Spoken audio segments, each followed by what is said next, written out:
ಸುಮಾರು ವರ್ಷಗಳ ಹಿಂದೆ ಈ ಊರಿಗೆ ಬಂದ ಈ ಜಾಗಕ್ಕೆ ಬಂದಿದ್ದೆ. ಈ ಊರಿಗೆ ಬೇಕಾದ ಸಲ ಬಂದಿಲ್ಲ. ಆದರೆ 30 ವರ್ಷ ಹಿಂದೆ ನಾನು ಭಾಳ ಚೆನ್ನಾಗಿದ್ದೆ. ಅವಾಗಿನ ಕಾರ್ಯಕ್ರಮ ಫಸ್ಟ್ ಗಂಗಾವತಿಗೆ ಬಂದಿದ್ದೆ ಫಸ್ಟ್ ಟೈಮ್ ಅವಾಗ. ಅದಾದ್ಮೇಲೆ ಬೇಕಾದ ಸುಮ್ಮನೆ ಈಗಂತೂ ಬೀಗ ಬನ ಆಗಿದೆ ಸಂಶಯ ಬೇಕಾ ಬೇರೆ ಬೇರೆ ಬರೋದು.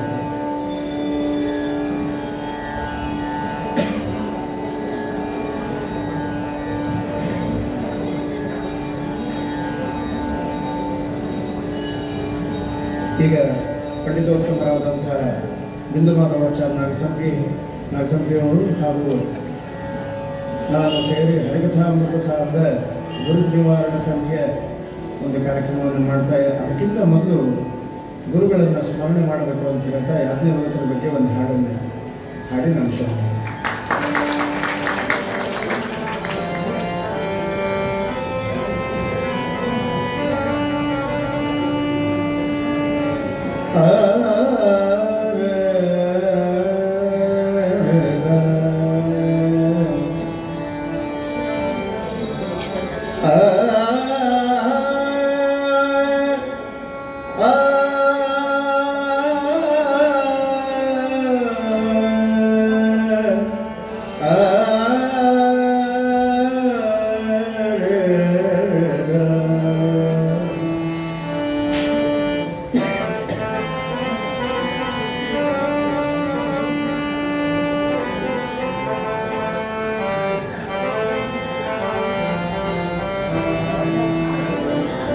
समचरण सरोजं सान्द्रनीलाम्बुदाभं जघन निहितपाणिं मण्डलं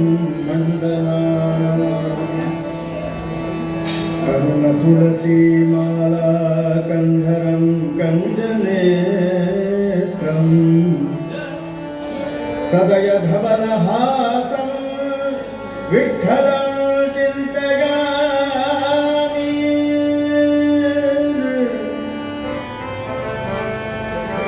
सर्वमङ्गलमाङ्गल्ये शिवे सर्वार्थसाधके शरण्ये त्र्यम्बके गौरी नारायणि नमोऽस्तुते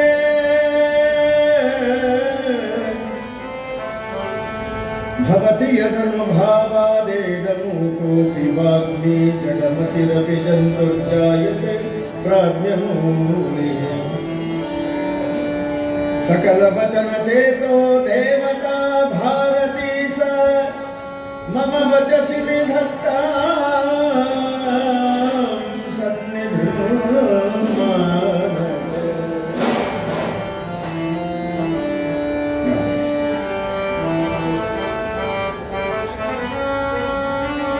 देवरात सुत बारुणी तेरे याज्ञवल्क्य गुरु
ಸಾಕಲ್ಯನು ನಿಮ್ಮ ಕೆಣಕಿದ ಫಲದಿ ಸಾಕಲ್ಯನು ನಿಮ್ಮ ಕೆಣಕಿದ ಫಲದಿ ಛಲವ ತಳೆದೆ ನೀ ಅವನ ಜಯಿಸಿದೆ ಛಲವ ತಳೆದು ನೀ ಅವನ ಜಯಿಸಿದೆ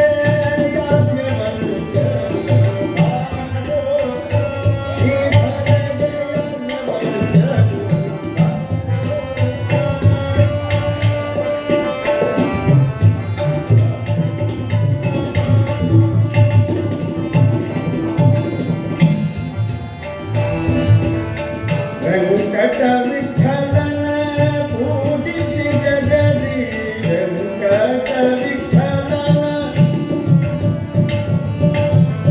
ವೆಂಕಟ ವಿಠಲನ ಪೂಜಿಸಿ ಜಗದಿ ಭಕುತರ ಮೊರೆಯಲು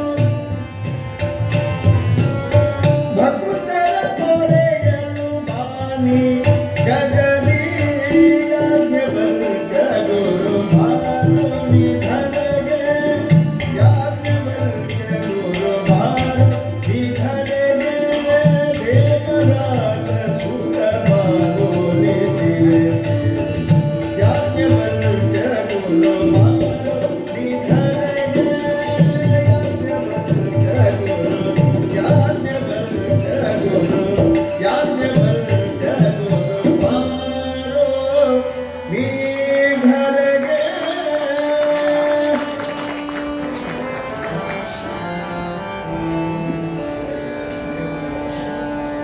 ಅನಂತ ಕುಲಕರ್ಣಿಯವರು ವೆಂಕಟ ವಿಠಲರು ರಚನೆ ಮಾಡಿದ ಯಾಜ್ಞವಲ್ಕ್ಯರ ಸ್ತೋತ್ರವನ್ನು ಹೇಳಿದಾಗ ಈಗಲೇ ಇಲ್ಲೇ ಕೂತಲ್ಲೇ ಯಾಜ್ಞವಲ್ಕ್ಯರ ಕುರಿತಾಗಿ ಒಂದು ಶ್ಲೋಕವನ್ನು ನಮ್ಮ ಮನಸ್ಸಿನಲ್ಲಿ ಹೊರಹೊಮ್ಮಿದೆ. ಅದನ್ನು ಈಗ ಹೇಳ್ತೇವೆ. ಶುಕ್ಲ ಯಜುರ್ವೇದ ದೃಷ್ಟಾರಂ ಶುಕ್ಲ ಯಜುರ್ವೇದ ದೃಷ್ಟಾರಂ ವೈಶಂಪಾಯನ ಋಷಿ ಸುಶಿಷ್ಯಕಂ ಜನಕ ಮಹಾರಾಜಸ್ಯ ಉಪದೇಶಕರ್ತಾರಂ ತಂ ಯಾಜ್ಞವಲ್ಕ್ಯ ಮುನಿಂ ಭಜೆ.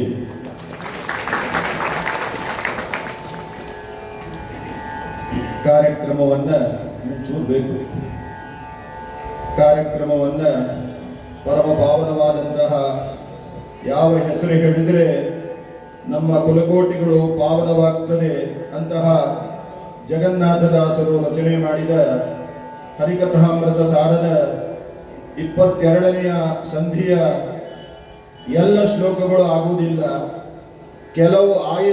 ಕೆಲವು ಶ್ಲೋಕಗಳ ವಿವರಣೆಯನ್ನ ಮಹಾಮಹರ್ಷಿಗಳು ಬ್ರಹ್ಮದೇವರ ಅಂಶದಿಂದ ಅವತಾರವನ್ನ ಮಾಡಿದ ಜನಕ ಮಹಾರಾಜನಂತಹ ಮಹಾಜ್ಞಾನಿಗೆ ಉಪದೇಶವನ್ನ ಮಾಡಿದ ಯಾಜ್ಞವಲ್ಕ್ಯರ ಈ ಪಾವನವಾದ ಸನ್ನಿಧಾನದಲ್ಲಿ ಚಿಂತನೆಯನ್ನ ಮಾಡುವ ಪ್ರಯತ್ನವನ್ನ ಮಾಡೋಣ. ಇವತ್ತು ಬಾಗಲಕೋಟೆಯಲ್ಲೂ ಕೂಡ 40 ಪ್ರತ್ಯೇಕವಾದ ಕುಂಡಗಳಲ್ಲಿ ಹೋಮವನ್ನ ಮಾಡಿ ಮಾಧ್ಯಾಹ್ನಿಕವನ್ನು ಪೂರೈಸಿ ಊಟ ಆದ ತಕ್ಷಣ ಕಾರ ಹತ್ತಿ ಬಂದಿದ್ದೇವೆ. ತಡವಾಗಿದೆ, ದಯಮಾಡಿ ಎಲ್ಲರೂ ಕೂಡ ಕ್ಷಮೆಯನ್ನ ಮಾಡಬೇಕು ಅಂತ ಹೇಳಿ ಕಾರ್ಯಕ್ರಮವನ್ನು ಆರಂಭ ಮಾಡ್ತೇವೆ. ಕಡು ಕರುಣಿ ನೀನಿಂದರಿತು ಕಡು ಕರುಣಿ ನೀನಿಂದರಿತು ಹೇರುಡಲ ನಮಿಸುವೆ ನಿನ್ನಡಿಗೆ ಬೆಂಬಿಡದೆ ಪಾಲಿಸು ಬೆಂಬಿಡದೆ ಪಾಲಿಸು ಪರಮ ಕರುಣ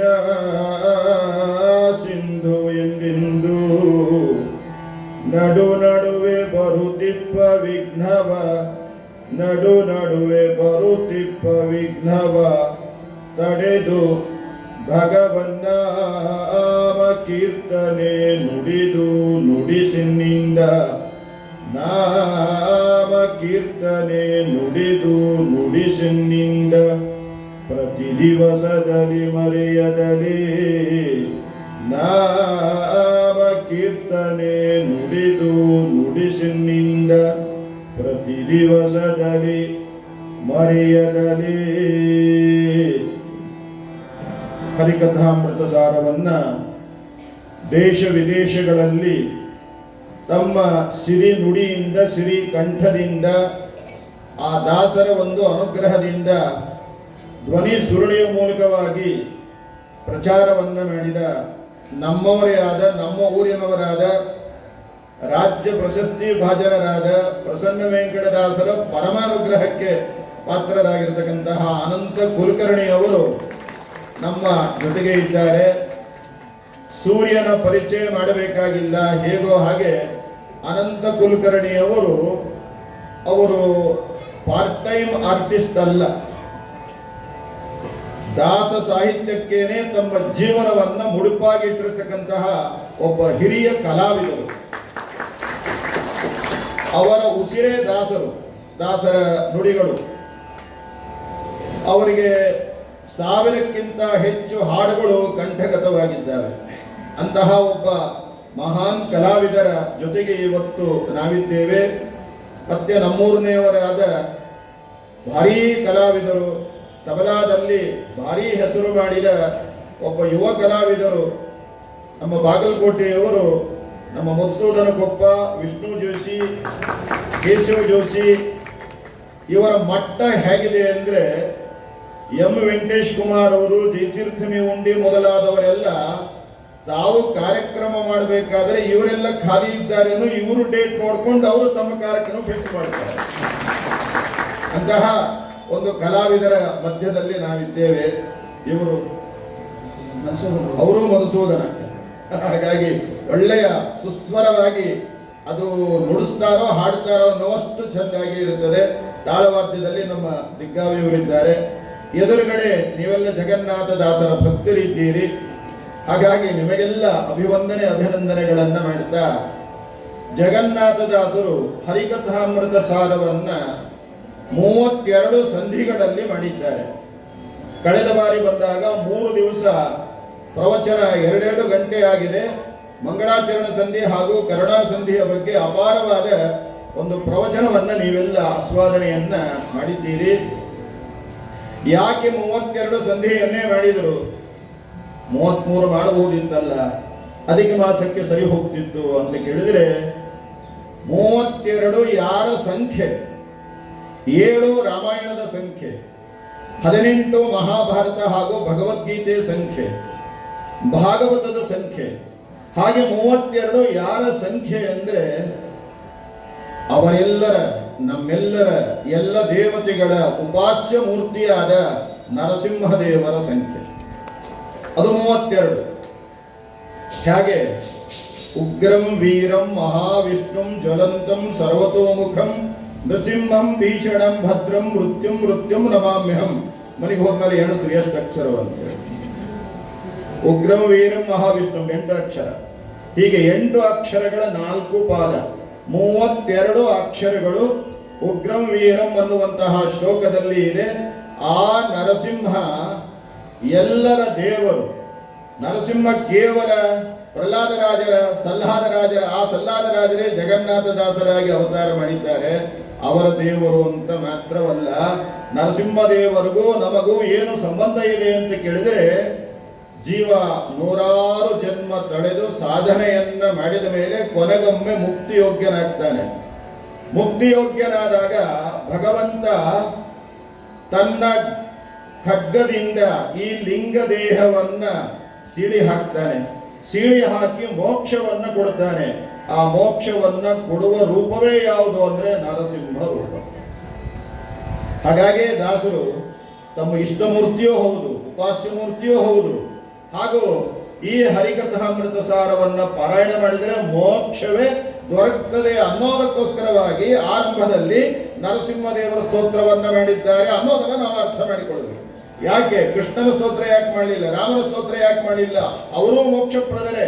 ಆದರೆ ನರಸಿಂಹನ ಪಾತ್ರ ಏನು ಅಂತ ಕೇಳಿದ್ರೆ, ನರಸಿಂಹದೇವರು ನಮ್ಮ ಲಿಂಗ ಶರೀರವನ್ನ ಮೋಕ್ಷಕ್ಕೆ ಪ್ರತಿಬಂಧಕವಾದ ಈ ಸ್ಥೂಲ ಶರೀರವನ್ನ ಸೀಳಿ ಮೋಕ್ಷವನ್ನ ಕೊಡುವ ರೂಪವೇ ನರಸಿಂಹ ರೂಪ. ಹಾಗಾಗಿ ಆರಂಭದಲ್ಲಿ ಬಹಳ ಹೆಮ್ಮೆಯಿಂದ ಹೇಳಿಕೊಡುತ್ತಾರೆ, ಶ್ರೀರಮಣಿಕರ ಕಮಲ ಪೂಜಿತ ಚಾರು ಚರಣ ಸರೋಜ ಬ್ರಹ್ಮ ಸಮೀರ ವಾಣಿ ಫಣೀಂದ್ರ ವೀಂದ್ರ ಭವೀಂದ್ರ ಮುಖ ವಿನುತ ನೀರಜ ಭವಾಂಡೋದಯ ಸ್ಥಿತಿ ಕಾರಣನೆ ಕೈವಲ್ಯದಾಯಕ ನಾರಸಿಂಹನೆ ನಮಿಪೆ ಕರುಣಿಪುದು ಯಮಗೆ ಮಂಗಳವ ನಾರಸಿಂಹನೆ ನಮಿಪೆ ಕರುಣಿಪುದು ಯಮಗೆ ಮಂಗಳವ. ಹಾಗಾಗಿ ಹರಿಕಥಾಮೃತ ಸಾರವನ್ನ ಆರಂಭ ಮಾಡುತ್ತಾ 22ನೆಯ ಸಂಧಿಯನ್ನ ಪ್ರವೇಶ ಮಾಡೋಣ. 2ನೇ ಸಂಧಿಯಾದ ಕರುಣಾ ಸಂಧಿ ಹಾಗೂ ಪಾಪ ನಿವಾರಣ ಸಂಧಿ ಅಥವಾ ಭಕ್ತಾಪರಾಧ ಸಹಿಷ್ಣು ಸಂಧಿ ಎನ್ನುವಂತಹ ಈ ಸಂಧಿಗಳಲ್ಲಿ ದಾಸರು ಪರಮಾತ್ಮನ ಕಾರುಣ್ಯ ಹೇಗಿದೆ, ಅದೇ ರೀತಿಯಾಗಿ ಈ 2 ಸಂಧಿಗಳಲ್ಲಿ ಮಾತ್ರವಲ್ಲ 32 ಸಂಧಿಗಳಲ್ಲಿ ಅವನ ಕಾರುಣ್ಯದ ಹೊನಲನ್ನ ಹರಿಸಿದ್ದಾರೆ. ಹಾಗಾಗಿ ಅವರಿಗೆ ಅನಿಸ್ತು ಆ ಕಾರುಣ್ಯವನ್ನ ಹೇಗೆ ಪ್ರತಿಪಾದನೆ ಮಾಡಬೇಕು ಅಂತ. ಹಾಗಾಗಿ ಆಲೋಚನೆಯನ್ನ ಮಾಡಿ ಕೊನೆಗೆ ಏನು ಮಾಡಿದ್ರು ಅಂದ್ರೆ, ಅವನ ಕಾರುಣ್ಯವನ್ನ ನಿರೂಪಣೆ ಮಾಡೋದಕ್ಕೆ ಒಂದು ಪ್ರತ್ಯೇಕವಾದ ಸಂಧಿಯನ್ನೇ ಇಟ್ಟರು. ಅದು ಕರುಣಾ ಸಂಧಿ ಹಾಗೂ ಭಕ್ತ ಅಪರಾಧ ಸಹಿಷ್ಣು ಸಂಧಿ ಅಂತ. ಭಗವಂತನ ಮಹಿಮೆ ಗೊತ್ತಾಗಬೇಕಾದರೆ ಭಕ್ತರು ಅವನನ್ನ ಹೇಗೆ ಕೊಂಡಾಡಿದ್ದಾರೆ, ಆ ಭಕ್ತರನ್ನ ಅವರ ಆಪತ್ತುಗಳಲ್ಲಿ ಭಗವಂತ ಹೇಗೆ ಅವರನ್ನ ರಕ್ಷಣೆ ಮಾಡಿದ್ದಾನೆ ಅನ್ನುವಂತಹ ವಿಷಯವನ್ನ ದಾಸರು ಬಹಳ ಸುಂದರವಾಗಿ ನಿರೂಪಣೆಯನ್ನು ಮಾಡಿದ್ದಾರೆ. ಆ ಭಕ್ತರಲ್ಲಿ ನಾನು ಒಬ್ಬ ಅಂತ ಹೇಳ್ತಾರೆ. ಭಗವಂತ ಆ ರೀತಿಯಾಗಿ ಕರುಣೆಯಿಂದ ಕಾಪಾಡಿದ ಕೋಟಿ ಭಕ್ತರಲ್ಲಿ ನಾನು ಒಬ್ಬ ಅಂತ ಹೇಳ್ತಾರೆ. ಯಾಕೆ ಅಂದ್ರೆ ಜಗನ್ನಾಥದಾಸರಿಗೆ ಪೂರ್ವಾಶ್ರಮದಲ್ಲಿ ಶ್ರೀನಿವಾಸಾಚಾರ್ಯರಾದಾಗ ಆ ಕಾಲ ಹೇಗಿತ್ತು ಅಂದ್ರೆ, ಕನ್ನಡದಲ್ಲಿ ಮಾತಾಡಿದರೆ ಮೈಲಿಗೆ ಅನ್ನುವಂತಹ ಒಂದು ಭಾವ ಇತ್ತು. ಹಾಗಾಗಿ ಮಹಾಜ್ಞಾನಿಗಳಾದ ವಿಜಯದಾಸರು ಕರೆದರೆ ಹೋಗಲಿಲ್ಲ.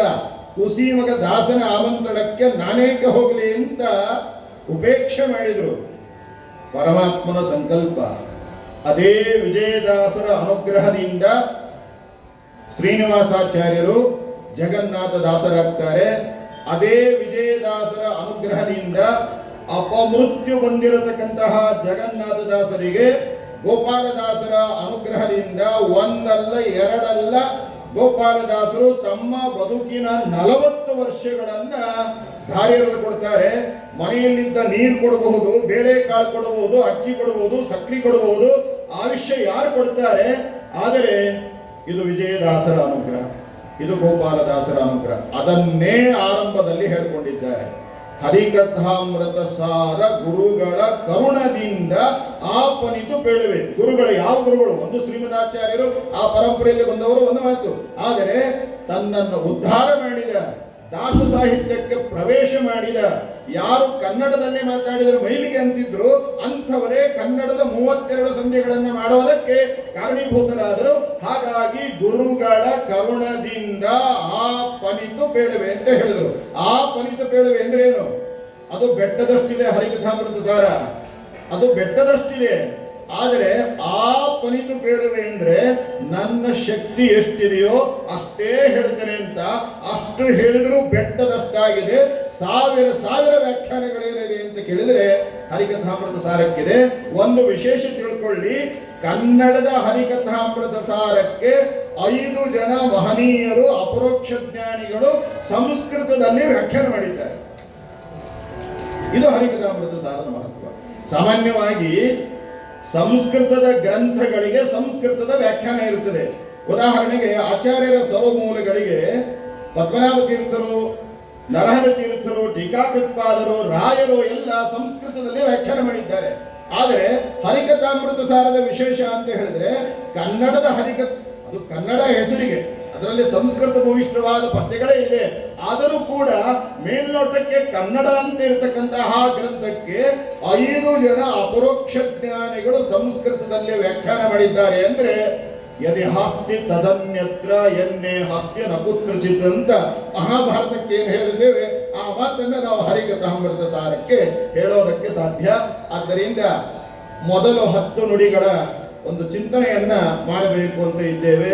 ಹಾಗಾಗಿ ಮೊದಲು ನಮ್ಮ ಅನಂತ ಕುಲಕರ್ಣಿಯವರು ಮೊದಲ 10 ನುಡಿಗಳನ್ನ ಹೇಳ್ತಾರೆ. ಆಮೇಲೆ ಒಂದೊಂದು ನುಡಿಗಳ ವಿಶ್ಲೇಷಣೆಯನ್ನ ನಾವು ಮಾಡ್ತೇವೆ.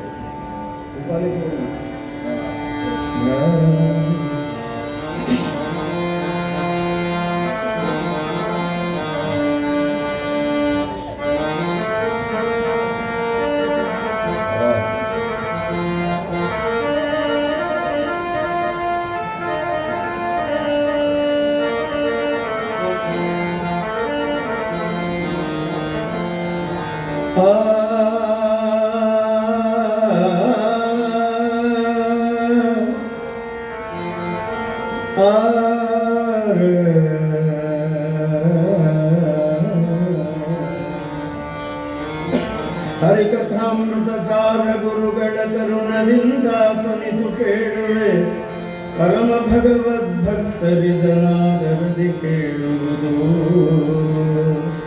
ಆದರದಿ ಕೇಳುವುದು.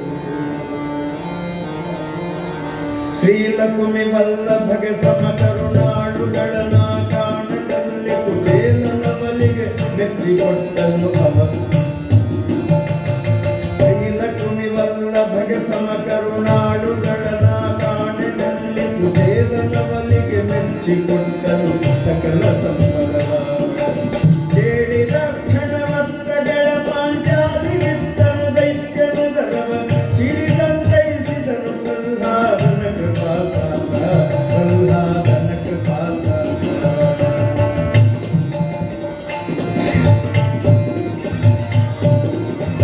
ದೇವ ಶರ್ಮ ಭಯ ಕುಟುಂಬಕ್ಕೆ ದೀಪನೋಪಾಯವನ್ನು ಕಾಣದೆ ದೇವದೇವ ಶರಣ್ಯ ರಕ್ಷಿಸು ರಕ್ಷಿಸಲು ಕೇಳಿ ತಾನೊಲಿದು ಪಾಲಿಸಿದ ಸೌಖ್ಯ ಕೃಪಾವಲೋಕನದಿಂದಗಿ, ತಾನೊಲಿದು ಪಾಲಿಸಿದ ಸೌಖ್ಯ ಕೃಪಾವಲೋಕನದಿಂದಗಿ ತನ್ನ ಸೇವಿಸದ ಸೌಖ್ಯಗಳ ಬಯಸುವರಲ್ಲ ಮಾನವರು, ಬಯಸುವರಲ್ಲ ಮಾನವರು.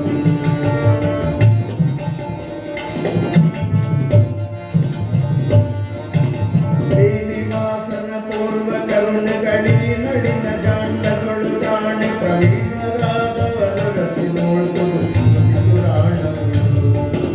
ದ್ರೋಣ ಭೀಷ್ಮ ಕೃಪಾದಿಗಳು ಕುರುಸೇನೆಯೊಳಗಿರಲವರ ಗುಣಗಳೇನು ನೋಡದೆ ಪಾಲಿಸಿದ ಪರಮಾತ್ಮ ಪರಗತಿಯ, ಪರಮಾತ್ಮ ಪರಗತಿಯ.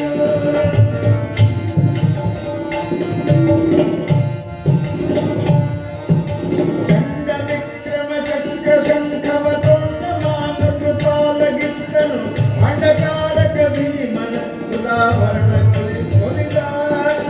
ಹೊಂಡೆಯೊಡಲಾಕಾಶರಾಜನ ಹೆಂಡತಿಯ ನುಡಿಯ ಕೇಳಿ ಮಗಳಿಗೆ ಗಂಡ ನೆಲೆಸಿದ ಗಹನ ಮಗಿ ಮಗರಾಜ್ಯದ ಪಾಣಿ, ಗರಾಜ್ಯದ ಪಾಣಿ.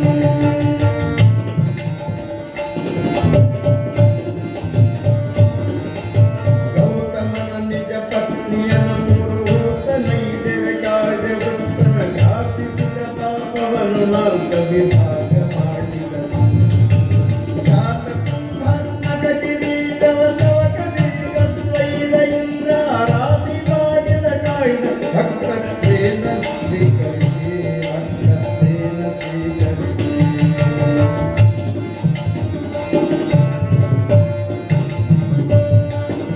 ನಾದನಂದ ಮೃಜದ ಸ್ತ್ರೀಯರ ಚಾಲ ಕರ್ಮಕ್ಕೆ ಬಲಿತ ಅಜಕಸು.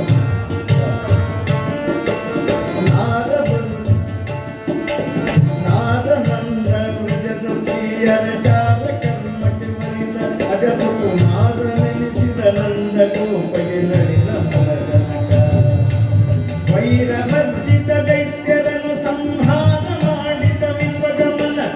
ಮೆಟ್ಟಲೇರಿದನು ಗೋಪಾಲಕರು ಬೃಂದಾವನದೊಳಗೂ ಬೃಂದಾವನದೊಳಗೂ.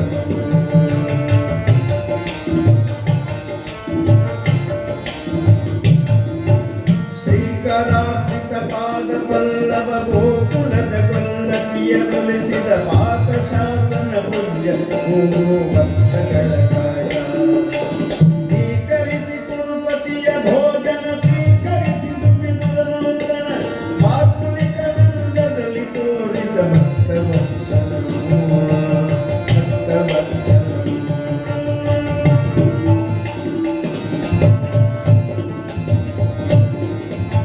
ಪುತ್ರನೆನಿಸಿದ ಗೋಪಿ ದೇವಿಗೆ ಪುತ್ರನೆನಿಸಿದ ವ್ರಜದ ನಾರಿಯ ರುದ್ರಲಾಲಿಸಿ ಪರ್ವತವ ನೆಲೆಗಿದ ಕೃಪಾಸಾಂಗ. ಶತ್ರುತಾಪನ ಯಜ್ಞ ಪುರುಷನ ಪುತ್ರಿಯರ ತಂದಾದ ತ್ರಿಜಗದ್ಧಾತ್ರ ಮಂಗಳ ಗಾತ್ರ ಪರಮ ಪವಿತ್ರ ಸುರಮಿತ್ರ ಪರಮ ಪವಿತ್ರ ಸುರಮಿತ್ರ.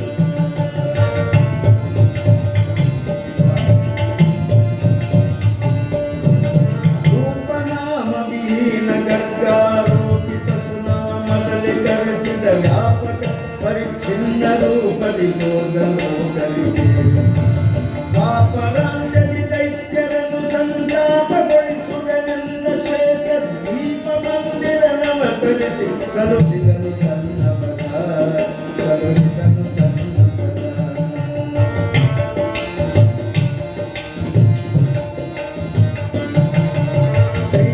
ಶ್ರೀವಿರಿಂಚಾದ್ಯಮದನು ತನಾನಾಮಕಾರವ ಮಾಡಿ ಸಲುಹಿದ ದೇವತೆಗಳನ್ನು ಋಷಿಗಳನ್ನು ಕ್ಷಿತಿಪರನು ಮಾನವರ ಸೇವೆಗಳ ಕೈಗೊಂಡು ಫಲಗಳ ನಿತ್ಯ ನೀವ ಸೇವೆಗಳ ಕೈಗೊಂಡು ಫಲಗಳ ನೀವ ನಿತ್ಯಾನಂದಮಯ ಸುಗ್ರೀವ ಧ್ರುವ ಮೊದಲಾದ ಭಕ್ತರಿಗಿದ್ದರು ಪುರುಷ.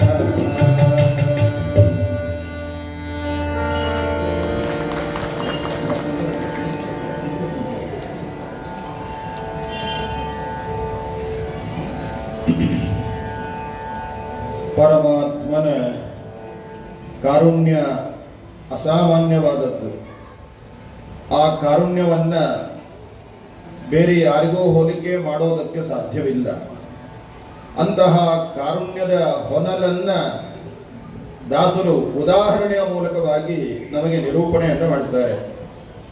ಶ್ರೀಲಕುಮಿ ವಲ್ಲಭಗೆ ಸಮಕರುಣಾಳುಗಳ ನಾಕಾಣೆ ನಿಲ್ಲಿ ಕುಚೇಲನ ಅವಧಿಗೆ ಮೆಚ್ಚಿ ಕೊಟ್ಟನು ಸಕಲ ಸಂಪದವ. ಕೇಳಿದ ಕ್ಷಣ ವಸ್ತ್ರಗಳ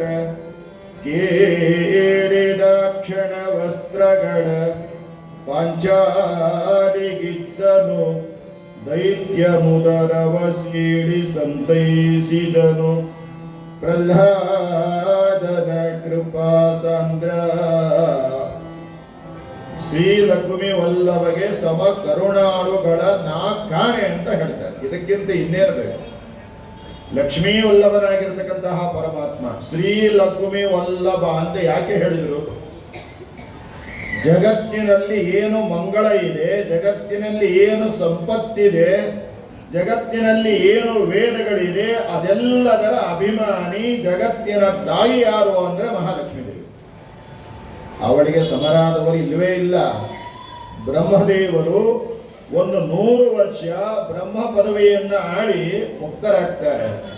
ಆದರೆ ಮಹಾಲಕ್ಷ್ಮಿ 100 ಬದಲಿ 200 300 ಅಂತ ಇಲ್ಲ. ಅನಾದಿ ಕಾಲದಿಂದ ಅನಂತ ಕಾಲದ ತನಕ ಅನಂತ ರೂಪಗಳಿಂದ ಪರಮಾತ್ಮನ ಸೇವೆಯನ್ನ ಮಾಡ್ತಾಳೆ. ಮಾಡ್ತಾ ಮಾಡ್ತಾ ಬಗೆ ಬಗೆಯ ನೂತನವ ಕಾಣುತ್ತ ಮಿಗೆ ಹರುಷದಿಂ ಪೊಗಳಿ ಹಿಕ್ಕುತ್ತ ಅಂತ ಹೇಳ್ತಾರೆ. ಏನು ನರಸಿಂಹನಾಗಿ ಬಂದ, ಅದೇ ಮೊದಲ ಬಾರಿ ನರಸಿಂಹನನ್ನ ಕಂಡದ್ದಲ್ಲ ಅವಳು, ಕೃಷ್ಣನನ್ನ ಮೊದಲ ಬಾರಿ ಕಂಡದ್ದಲ್ಲ. ಇಂತಹ ಅನಂತ ಅನಂತ ನರಸಿಂಹ ರೂಪಗಳನ್ನ ಮಹಾಲಕ್ಷ್ಮೀ ದೇವಿ ವರ್ಷಕ್ಕೊಮ್ಮೆ 3 ವರ್ಷಕ್ಕೊಮ್ಮೆ ಅಲ್ಲ, ಕ್ಷಣ ಕ್ಷಣಕ್ಕೂ ಇಂತಹ ಅನಂತ ನರಸಿಂಹ ರೂಪಗಳನ್ನ, ರಾಮಾದಿ ರೂಪಗಳನ್ನ ನೋಡ್ತಾನೆ ಇದ್ದಾಳೆ. ಹಾಗಾಗಿ ಅಂತಹ ಮಹಾಲಕ್ಷ್ಮೀ ದೇವಿಗೆ ಎಂತಹ ಅವಕಾಶ ಇದೆ? ನಿತ್ಯ ಮುಕ್ತಳೆ ನಿರ್ವಿಕಾರಳೆ ಅಂತ ಹೇಳ್ತಾರೆ ಜಗನ್ನಾಥದಾಸರು ಸರ್ವಪ್ರತೀಕ ಸಂಧಿಯಲ್ಲಿ.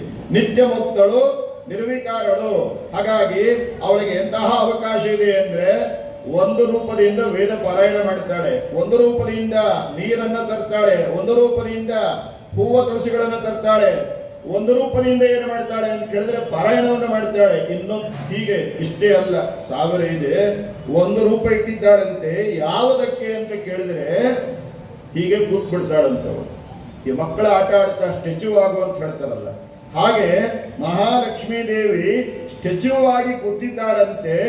ಏನು ಮಾಡ್ತಾಳೆ ಆ ರೂಪದಿಂದ ಅಂತ ಕೇಳಿದ್ರೆ, ಪರಮಾತ್ಮನ ಅನಂತ ಅನಂತ ಬೇರೆ ಬೇರೆ ರೂಪಗಳನ್ನ ನೋಡಿ ಆನಂದವನ್ನ ಪಡ್ತಾಳೆ. ನೋಡಿ, ನೀವು ಹೊರಗಡೆ ಲೈಟ್ ಹಾಕಿರ್ತೀರಲ್ಲ ವಾಸ್ತು ಶಾಂತಿ ದಿವಸ, ಆ ಲೈಟ್ ಏನಾಗುತ್ತೆ, ಒಮ್ಮೆ ಕೆಂಪಾಗತ್ತೆ, ಒಮ್ಮೆ ಹಳದಿ ಆಗುತ್ತೆ, ಒಮ್ಮೆ ಹಸಿರಾಗುತ್ತೆ. ಈ ಲೈಟ್ಗೆ ಹೀಗಿರಬೇಕಾದ್ರೆ ನಮ್ಮ ಸ್ವಾಮಿ ಮಹಾಲಕ್ಷ್ಮೀ ದೇವಿಗೆ ಕ್ಷಣ ಕ್ಷಣಕ್ಕೂ ಇಂತಹ ವಿಭಿನ್ನವಾದ ವಿಶಿಷ್ಟವಾದ ರೂಪಗಳನ್ನು ತೋರಿಸ್ತಾನೆ. ಅಂತಹ ಸೋಕಾಲ್ಡ್ ಮಹಾಲಕ್ಷ್ಮೀ ದೇವಿಯ ಗಂಡ ಯಾರು? ಶ್ರೀ ಲಕ್ಷ್ಮಿ ವಲ್ಲಭ ಯಾರು ಅಂದ್ರೆ ಪರಮಾತ್ಮ. ಅವನ ಮಹಿಮೆ ತಿಳಿಯಬೇಕಾದ್ರೆ ಅವಳ ಮಹಿಮೆ ಗೊತ್ತಾಗಬೇಕು. ಅವಳ ಮಹಿಮೆ ಗೊತ್ತಾದ್ರೆ ಅವನ ಮಹಿಮೆ ಗೊತ್ತಾಗುತ್ತೆ. ಆದ್ರಿಂದಲೇ ಆರಂಭದಲ್ಲಿ ಹೇಳಿದ್ರು ಶ್ರೀರಮಣಿ ಕರ ಕಮಲ ಪೂಜಿತ ಅಂತ. ಶ್ರೀರಮಣಿ ಕರಕಮಲ ಪೂಜಿತ ಅಂದ್ರೆ ಅನುವಾದಕಾರೆಲ್ಲ ಬರೀ ಮಹಾಲಕ್ಷ್ಮೀ ದೇವಿ ಕರಕಮಲ ಪೂಜಿತ ಅಂತ ಹಾಕಿದ್ದಾರೆ. ಹಾಗಲ್ಲ, ಶ್ರೀ ಅಂದ್ರೆ ವಕ್ಷಸ್ಥಳದಲ್ಲಿ ಇರುವ ರೂಪ, ರಮಣಿ ಅಂದ್ರೆ ತೊಡೆಯ ಮೇಲೆ ಇರುವ ರೂಪ. ಹಾಗಾಗಿ ಅಂತಹ ಶ್ರೀರಮಣಿ ಕರಕಮಲ ಪೂಜಿತ ಅಂತ. ಹಾಗಾಗಿ ಇಂತಹ ಭಾಗ್ಯ ಇರುವ ಅನಾದಿ ಕಾಲದ ತನ್ನವಳೇ ಆದ ಮಹಾಲಕ್ಷ್ಮೀ ದೇವಿ ಒಡೆಯ.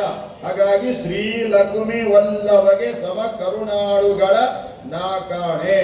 ಕುಚೇಲನ ಅವಲಿಗೆ ಮೆಚ್ಚಿ ಕೊಟ್ಟನು ಸಕಲ ಸಂಪದವ. ಕುಚೇಲನ ಕಥೆ ಎಲ್ರಿಗೂ ಗೊತ್ತಿದೆ. ಅಷ್ಟ ದರಿದ್ರ, ಅವನು ಹೋಗ್ಲಿಕ್ಕೆ ಮನಸ್ಸಿರ್ಲಿಲ್ಲ. ಹೆಂಡತಿಯ ಬಲವಂತಕ್ಕೋಸ್ಕರ ಅಂತ ಹೋದ. ಪೂರ್ತಿ ಹೇಳಲ್ಲ, ಎಷ್ಟು ಪ್ರಧಾನವೋ ಅಷ್ಟು ಹೇಳ್ತೇನೆ. ಭಗವಂತ ಹತ್ತಿರ ದ್ವಾರಕೆಗೆ ಬಂದಾಗ ಏನಾಯ್ತು ಅಂದ್ರೆ, ಈ ಬಡ ಬ್ರಾಹ್ಮಣನನ್ನು ನೋಡಿ ದ್ವಾರಪಾಲಕರು ಒಳಗಡೆ ಬಿಡುವುದಕ್ಕೆ ಸಂಕೋಚ ಮಾಡಿದ್ದಾರೆ. ಅದನ್ನ ನೋಡಿದ ಕೃಷ್ಣ ಓಡೋಡಿ ಬಂದೇನ್ ಮಾಡಿದ, ಅವನನ್ನ ಕೈ ಹಿಡಿದು ಕೂಡಿಸಿದ. ಎಲ್ಲಿ ಪ್ಲಾಸ್ಟಿಕ್ ಚೇರ್ ಮೇಲೆ ಅಲ್ಲ, ತನ್ನ ರತ್ನ ಖಚಿತವಾದ ಸುವರ್ಣ ಸಿಂಹಾಸನ ಮೇಲೆ ಕೂಡಿಸಿ ತಾನೇ ಪಾದಪೂಜೆಯನ್ನ ಮಾಡಿದ. ಇನ್ನೊಬ್ಬ ಹೋದ. ದ್ರೋಣಾಚಾರ್ಯರು ತನ್ನ ಮಗನಿಗೆ ಹಾಲಾಗಬೇಕು ಅಂತ ಒಂದು ಆಕಳ ದಾನ ಕೇಳೋದಕ್ಕೆ, ಶಿಲೋಂಚ ವೃತ್ತಿಯಿಂದ ಬದುಕಿದ ದ್ರೋಣಾಚಾರ್ಯರಿಗೆ ಒಂದು ಆಕಳ ದಾನ ಪಡೆಯೋದಕ್ಕೆ ಅಂತ ದ್ರೋಣಾಚಾರ್ಯರು ದೃಪದ ಮಹಾರಾಜನ ಬಳಿಗೆ ಹೋದರೆ, ದೃಪದ ಬಾಲ್ಯದಲ್ಲಿ ಅಧ್ಯಯನ ಮಾಡುವಾಗ ನೀನು ಬಾ, ನಿನಗೆ ಅರ್ಧ ರಾಜ್ಯ ಕೊಡ್ತೇನೆ ಅಂತ ಹೇಳಿದ್ರು ದೃಪದ ಮಹಾರಾಜ. ಆದರೆ ಇವಾಗ ರಾಜನಾದಾಗ ಅಹಂಕಾರಕ್ಕೆ ಒಳಗಾಗಿ ಈ ಬ್ರಾಹ್ಮಣ ತನ್ನ ಸ್ನೇಹಿತ ಅಂತ ಹೇಳ್ಕೊಳ್ಳಿಕ್ಕೆ ಅಹಂಕಾರ ಅಡ್ಡ ಬಂದು ಅರ್ಧ ರಾಜ್ಯ ಅಲ್ಲ ಪೂರ್ತಿ ರಾಜ್ಯ ಕೊಟ್ಟರು ಅವರು ತಗೊಳ್ತಾ ಇರಲಿಲ್ಲ. ಶಿಲೋಂಚ ವೃತ್ತಿಯಿಂದ ಬದುಕಿದವರು. ಅಂತಹ ದ್ರೋಣಾಚಾರ್ಯರಿಗೆ ದೃಪದ ಒಂದು ಆಕಳ ಅಲ್ಲ, ಬೇಕಾದರೆ ನನ್ನ ಭೋಜನ ಶಾಲೆಯಲ್ಲಿ ಒಂದು ಹೊತ್ತು ಊಟ ಮಾಡಿ ಹೋಗುವಂತ ಅವಮಾನ ಮಾಡುತ್ತೇನೆ. ಇದು ಒಬ್ಬ ರಾಜ ಮಾಡಿದ ಅವಮಾನ. ಆದರೆ ಒಬ್ಬ ಬಡ ಬ್ರಾಹ್ಮಣನಿಗೆ ಭಗವಂತ ಲಕ್ಷ್ಮೀಪತಿ 14 ಲೋಕದ ಒಡೆಯ ಅದನ್ನೇ ಕುಚೇಲನ ಭಕುತಿಗೆ ಮೆಚ್ಚಿ ಅಂತ ಹೇಳ್ತಾರೆ. ಹಾಗಾಗಿ ಕುಚೇಲನಿಗೆ ಮೆಚ್ಚಿ ಸಕಲ ಸಂಪದವ, ಅವನನ್ನ ತನ್ನ ಸುವರ್ಣ ಸಿಂಹಾಸನ ಮೇಲೆ ಕೂಡಿಸಿದ, ತಾನೇ ಪಾರ್ಪೂಜೆಯನ್ನು ಮಾಡಿದ. ಆಮೇಲೆ ಲಕ್ಷ್ಮೀ ದೇವಿ, ಸತ್ಯಭಾಮೆ, ರುಕ್ಮಿಣಿ ಎಲ್ಲ ಅವನಿಗೆ ಚಾಮರ ಸೇವೆಯನ್ನು ಮಾಡ್ತಾರೆ. ಪಟ್ಟೆ ಪೀತಾಂಬರವನ್ನು ಕೊಟ್ಟ, ಆಭರಣವನ್ನು ಕೊಟ್ಟ, ತನ್ನ ಪಕ್ಕ ಕೂಡಿಸಿಕೊಂಡು ಏನು ಮಾಡಿದ ಅಂತ ಕೇಳಿದರೆ ಊಟಕ್ಕೆ ಹಾಕಿದ. ಸರಿ, ಸುಮಾರು ದಿವಸ ಆಯ್ತು. ಅಧಿಕ ಮಾಸನೂ ಮುಗೀತು, 33 ದಂಪತ್ತು ಎಲ್ಲ ಮುಗೀತು, 33 ಬಗೆಯ ಪದಾರ್ಥನೂ ಮುಗೀತು. ಕೊನೆಗೆ ಅಂದ ಮನೆಗೆ ಹೋಗ್ಬೇಕು ಅಂತ. ಆದರೆ ಕೃಷ್ಣ ಬಿಡ್ಲಿಲ್ಲ, ನಾಳೆ ಹೋಗು ನಾಡಿದ್ದು ಹೋಗು ಅಂತ. ಅಂತೂ ಕೊನೆಗೆ ಹೋಗೋ ದಿವಸ ಬಂದಾಗ ಕೃಷ್ಣ ಹೇಳಿದ, ಕಾಡು ದಾರಿಯಲ್ಲಿ ನಡಿಕೊಂಡು ಹೋಗ್ತೀಯಾ, ಈ ಪಟ್ಟೆ ಪೀತಾಂಬರ ಆಭರಣ ಇಲ್ಲೇ ಇಟ್ಟು ಹೋಗು ಅಂತ. ಅದಕ್ಕೆ ಬಂದವನೇ ಅಲ್ಲ ಅವನು. ಸರಿ, ಅದನ್ನ ಕಳಚಿದ. ತಿರ್ಗಾ ತನ್ನ ನಾರುಮಡಿ ಉಟ್ಕೊಂಡ. ಬಂದು ಕೃಷ್ಣನ ಹತ್ರ ಬಂದ, ಅನುಮತಿ ಕೊಡು ಅಂತ ಕೇಳಿದ. ಅವಾಗ ಕೃಷ್ಣ ಅಂದ, ನನಗೋಸ್ಕರ ಏನು ತಂದೆ ಅಂತ. ಸುಧಾಮ ಅಂದ, ಅಯ್ಯೋ, ಇಷ್ಟು ದಿವಸ 64 ಬಗೆಯ ಪದಾರ್ಥವನ್ನು ಸ್ವೀಕಾರ ಮಾಡಿದ ಇವನು ಪಕ್ಕ ಕೂತ್ಕೊಂಡು ನಾನು ತರುವಾಗಲೇ ಮುಗ್ಗಾಗಿತ್ತದು ಆ ಅವಲಕ್ಕಿ. ಆ ಅವಲಕ್ಕಿಯನ್ನ ಇವಾಗ ಕೃಷ್ಣನಿಗೆ ಹೇಗೆ ಕೊಡೋದು ಅಂತ ಆತ ಸಂಕೋಚವನ್ನ ಮಾಡಿದ. ಅವಾಗ ಕೃಷ್ಣನೇ ಏನು ಮಾಡಿದ, ಅವನ ಉತ್ತರೀಯಕ್ಕೆ ಕೈ ಹಾಕಿದ, ಗಂಟನ್ನ ಬಿಚ್ಚಿದ. ಯಾವ ಗಂಟು? ಉತ್ತರೀಯದ ಗಂಟ ಅಲ್ಲ, ಪ್ರಾರಬ್ಧದ ಗಂಟನ್ನ ಬಿಚ್ಚಿದ. ಪ್ರಾರಬ್ಧದ ಗಂಟನ್ನ ಬಿಚ್ಚಿ ಏನು ಮಾಡಿದ ಅಂತ ಕೇಳಿದ್ರೆ, ಒಂದು ಮುಷ್ಟಿ ಅವಲಕ್ಕಿಯನ್ನ ಬಾಯಲ್ಲಿ ಹಾಕೊಂಡ, ಇನ್ನೊಂದು ಮುಷ್ಟಿ ಹಾಕೊಳ್ಳಿಕ್ಕಿದ್ದಾನೆ. ಜಗಜ್ಜನನಿ ಸರ್ವ ಮಂಗಲ ಮಾಂಗಲ್ಯೇ ಶಿವೆ ಸರ್ವಾರ್ಥ ಸಾಧಿಕೆ. ಆ ಜಗಜ್ಜನನಿ ಕೃಷ್ಣನಿಗೆ ಹೇಳ್ತಾಳೆ, ಸ್ವಾಮಿ, ಒಂದು ಮುಷ್ಟಿ ಅವಲಕ್ಕಿಗೆ ನೀವು ಅವನಿಗೆ ಅಷ್ಟ ದರಿದ್ರನಿಗೆ ಅಷ್ಟೈಶ್ವರ್ಯವನ್ನು ಕೊಟ್ಟಿದ್ದೀರಿ, ಮರಳಿ ತನಗರ್ಪಿಸಲು ಕೊಟ್ಟದನು ಅನಂತ ಮಡಿಮಾಡಿ ಅಂತ ನಿಮ್ಮ ಮಾತಿದೆ. ಹಾಗಾಗಿ ಒಂದು ಮುಷ್ಟಿಗೆ ನೀವು ಅಷ್ಟೈಶ್ವರ್ಯವನ್ನು ಕೊಟ್ಟಾಗಿದೆ, ಇನ್ನೊಂದು ಮುಷ್ಟಿ ಕೊಟ್ಟರೆ ಇಟ್ಕೊಳ್ಳಿಕ್ಕೆ ಅವನಿಗೆ ಆಗಲ್ಲ. ನಿಮ್ಮ ನೈವೇದ್ಯ ಆಯಿತು, ಇನ್ನು ರಮಾ ನೈವೇದ್ಯ ನನಗೂ ಕೊಡಿ ಅಂತ ಕೈ ಒಡ್ಡುತ್ತಾಳೆ. ಎಂದರೆ ಇದು ಲಕ್ಷ್ಮೀನಾರಾಯಣರ ಕಾರುಣ್ಯ. ಹಾಗಾಗಿ ಆ ಮುಷ್ಟಿಯನ್ನ ಅವಳು ಸ್ವೀಕಾರ ಮಾಡ್ತಾಳೆ. ಸರಿ, ಹೊರಟೋದಾಗ ಮನೆ ಸಮೀಪ ಬಂತು, ಊರು ಸಮೀಪ ಬಂತು. ಬಂದಾಗ ಮನೆ ಹತ್ರ ನೋಡ್ತಾನೆ, ಮನೆ ಗೊತ್ತಾಗಲಿಲ್ಲ. ಒಳ್ಳೆ ಆಭರಣ ಹಾಕೊಂಡು ಪಟ್ಟೆ ಪೀತಾಂಬರ ಉಟ್ಕೊಂಡು ಪರಿವಾರ ಬರ್ತಾ ಇದೆ. ಅದನ್ನು ನೋಡಿದ, ಅಯ್ಯೋ ಒಂಟಿ ಬ್ರಾಹ್ಮಣ, ನಾನೇ ಕೌರಿ ಎದುರುಗಡೆ ಹೋಗ್ಬೇಕು ಅಂತ ಆಚೆ ಸರಿದ. ಆ ಪರಿವಾರದವರು ಕರೆದರು, ಬರ್ರಿ ಸ್ವಾಮಿ ಅಂತ, ನಾವು ನಿಮ್ಮ ಸತೀಸುದರು ಅಂತ. ಗೊತ್ತೇ ಆಗಲಿಲ್ಲ ಅವನಿಗೆ ಅವರ ಆಭರಣ, ಅವರ ಪಟ್ಟೆ ಪೀತಾಂಬರ. ಆಮೇಲೆ ಏನಾಯ್ತು, ಸರಿ ತನ್ನ ಕುಟೀರವನ್ನ ನೋಡೋಣ ಅಂತ ಪಕ್ಕಕ್ಕೆ ಬಂದ. ಕುಟೀರ ಇಲ್ಲವೇ ಇಲ್ಲ, ಅಲ್ಲಿ ಇಂದ್ರಪ್ರಸ್ಥ ಆಗಿದೆ. ಆವಾಗ ಸುಧಾಮ ಏನು ಮಾಡಿದ, ಕುಣಿದು ಕುಪ್ಪಳಿಸಿದ್ನ. ದೇವರು ಇಷ್ಟು ಸಂಪತ್ತನ್ನ ಕೊಟ್ಟ ಅಂತ ಕುಣಿದು ಕುಪ್ಪಳಿಸ್ಲಿಲ್ಲ. ಏನು ಮಾಡಿದ ಸುಧಾಮ ಅಂತ ಕೇಳಿದ್ರೆ, ಸ್ವಾಮಿ, ಇಷ್ಟು ಸಂಪತ್ತು ಕೊಟ್ಟೆ, ಆದರೆ ನಿನ್ನ ಮರೆವು ಕೊಡಬೇಡ. ಇದು ಸುಧಾಮ. ಹಾಗಾಗಿ ದಾಸರು ಹೇಳ್ತಾರೆ ಏನಂತ, ಕುಚೇಲನ ಅವನಿಗೆ ಮೆಚ್ಚಿಕೊಟ್ಟನು ಸಕಲ ಸಂಪದವ, ಇಟ್ಟಿ ಕಲ್ಲನು ಭಕುತಿಯಿಂದಲಿ ಕೊಟ್ಟ ಭಕುತಗೆ ಮೆಚ್ಚಿ ತನ್ನನೇ ಕೊಟ್ಟ. ಬಡ ಬ್ರಾಹ್ಮಣನ ಮುಪ್ಪಿಡಿಯವಳಿಗ ಕಿಳಾರ್ಥ, ಕೆಟ್ಟ ಮಾತುಗಳಿಂದ ಚೈತ್ಯನ ಹೊಟ್ಟೆಯೊಳ ಬಿಂಗಿಟ್ಟ. ಬಾಡದೊಡಿಟ್ಟ ಭೀಷ್ಮನ ಅವಗುಣಗಳ ಎಣಿಸಿದನೇ ಕರುಣಾಳು. ಬಾಡದೊಡಿಟ್ಟ ಭೀಷ್ಮನ ಅವಗುಣಗಳ ಎಣಿಸಿದನೇ ಕರುಣಾಳು. ಮುಂದಿನ ಸಾಲು, ಕೇಳಿದ ಕ್ಷಣ ವಸ್ತ್ರಗಳ ಪಾಂಚಾಲಿಗಿದ್ದನು. ಸರಿ, ಏನರ್ಥ ಇದಕ್ಕೆ? ಕೇಳಿದ ಕ್ಷಣ ವಸ್ತ್ರಗಳ ಪಾಂಚಾಲಿಗಿದ್ದನು. ಯಾರಿಗೆ? ದ್ರೌಪದಿಗೆ. ಸಭಾಪರ್ವದಲ್ಲಿ ಅವಮಾನ ಆಗ್ತಾ ಇದೆ. ಅವಮಾನ ಆಗುವಾಗ ಅವಳಿಗೆ ಭಗವಂತ ಅವಳು ಸ್ತೋತ್ರ ಮಾಡ್ತಾಳೆ, ಹಾ ಕೃಷ್ಣ ದ್ವಾರಕಾವಾಸಿನ್ ಅಂತ. ಹೇ ಕೃಷ್ಣ ದ್ವಾರಕಾವಾಸಿ ಅಂತ ಸ್ತೋತ್ರ ಮಾಡಿದ್ದಾಳೆ. ಅವಾಗ ಹಸ್ತಿನಾವತಿಯ ಸಭೆಯಲ್ಲಿ ಇರುವ ಅವಳಿಗೆ ದ್ವಾರಕೆಯಲ್ಲಿ ಇರುವ ಸ್ವಾಮಿ ಏನು ಮಾಡಿದ ಅಂತ ಕೇಳಿದ್ರೆ, ಅಕ್ಷಯಾಂಬರವನ್ನ ಕೊಟ್ಟ. ದಾಸರಂತಾರೆ, ಕೇಳಿದ ಕ್ಷಣ ವಸ್ತ್ರಗಳ ಪಾಂಚಾಲಿಗಿತ್ತನು. ತುಂಬಾ ವೇದಾಂತ ಇದೆ ಇದರಲ್ಲಿ.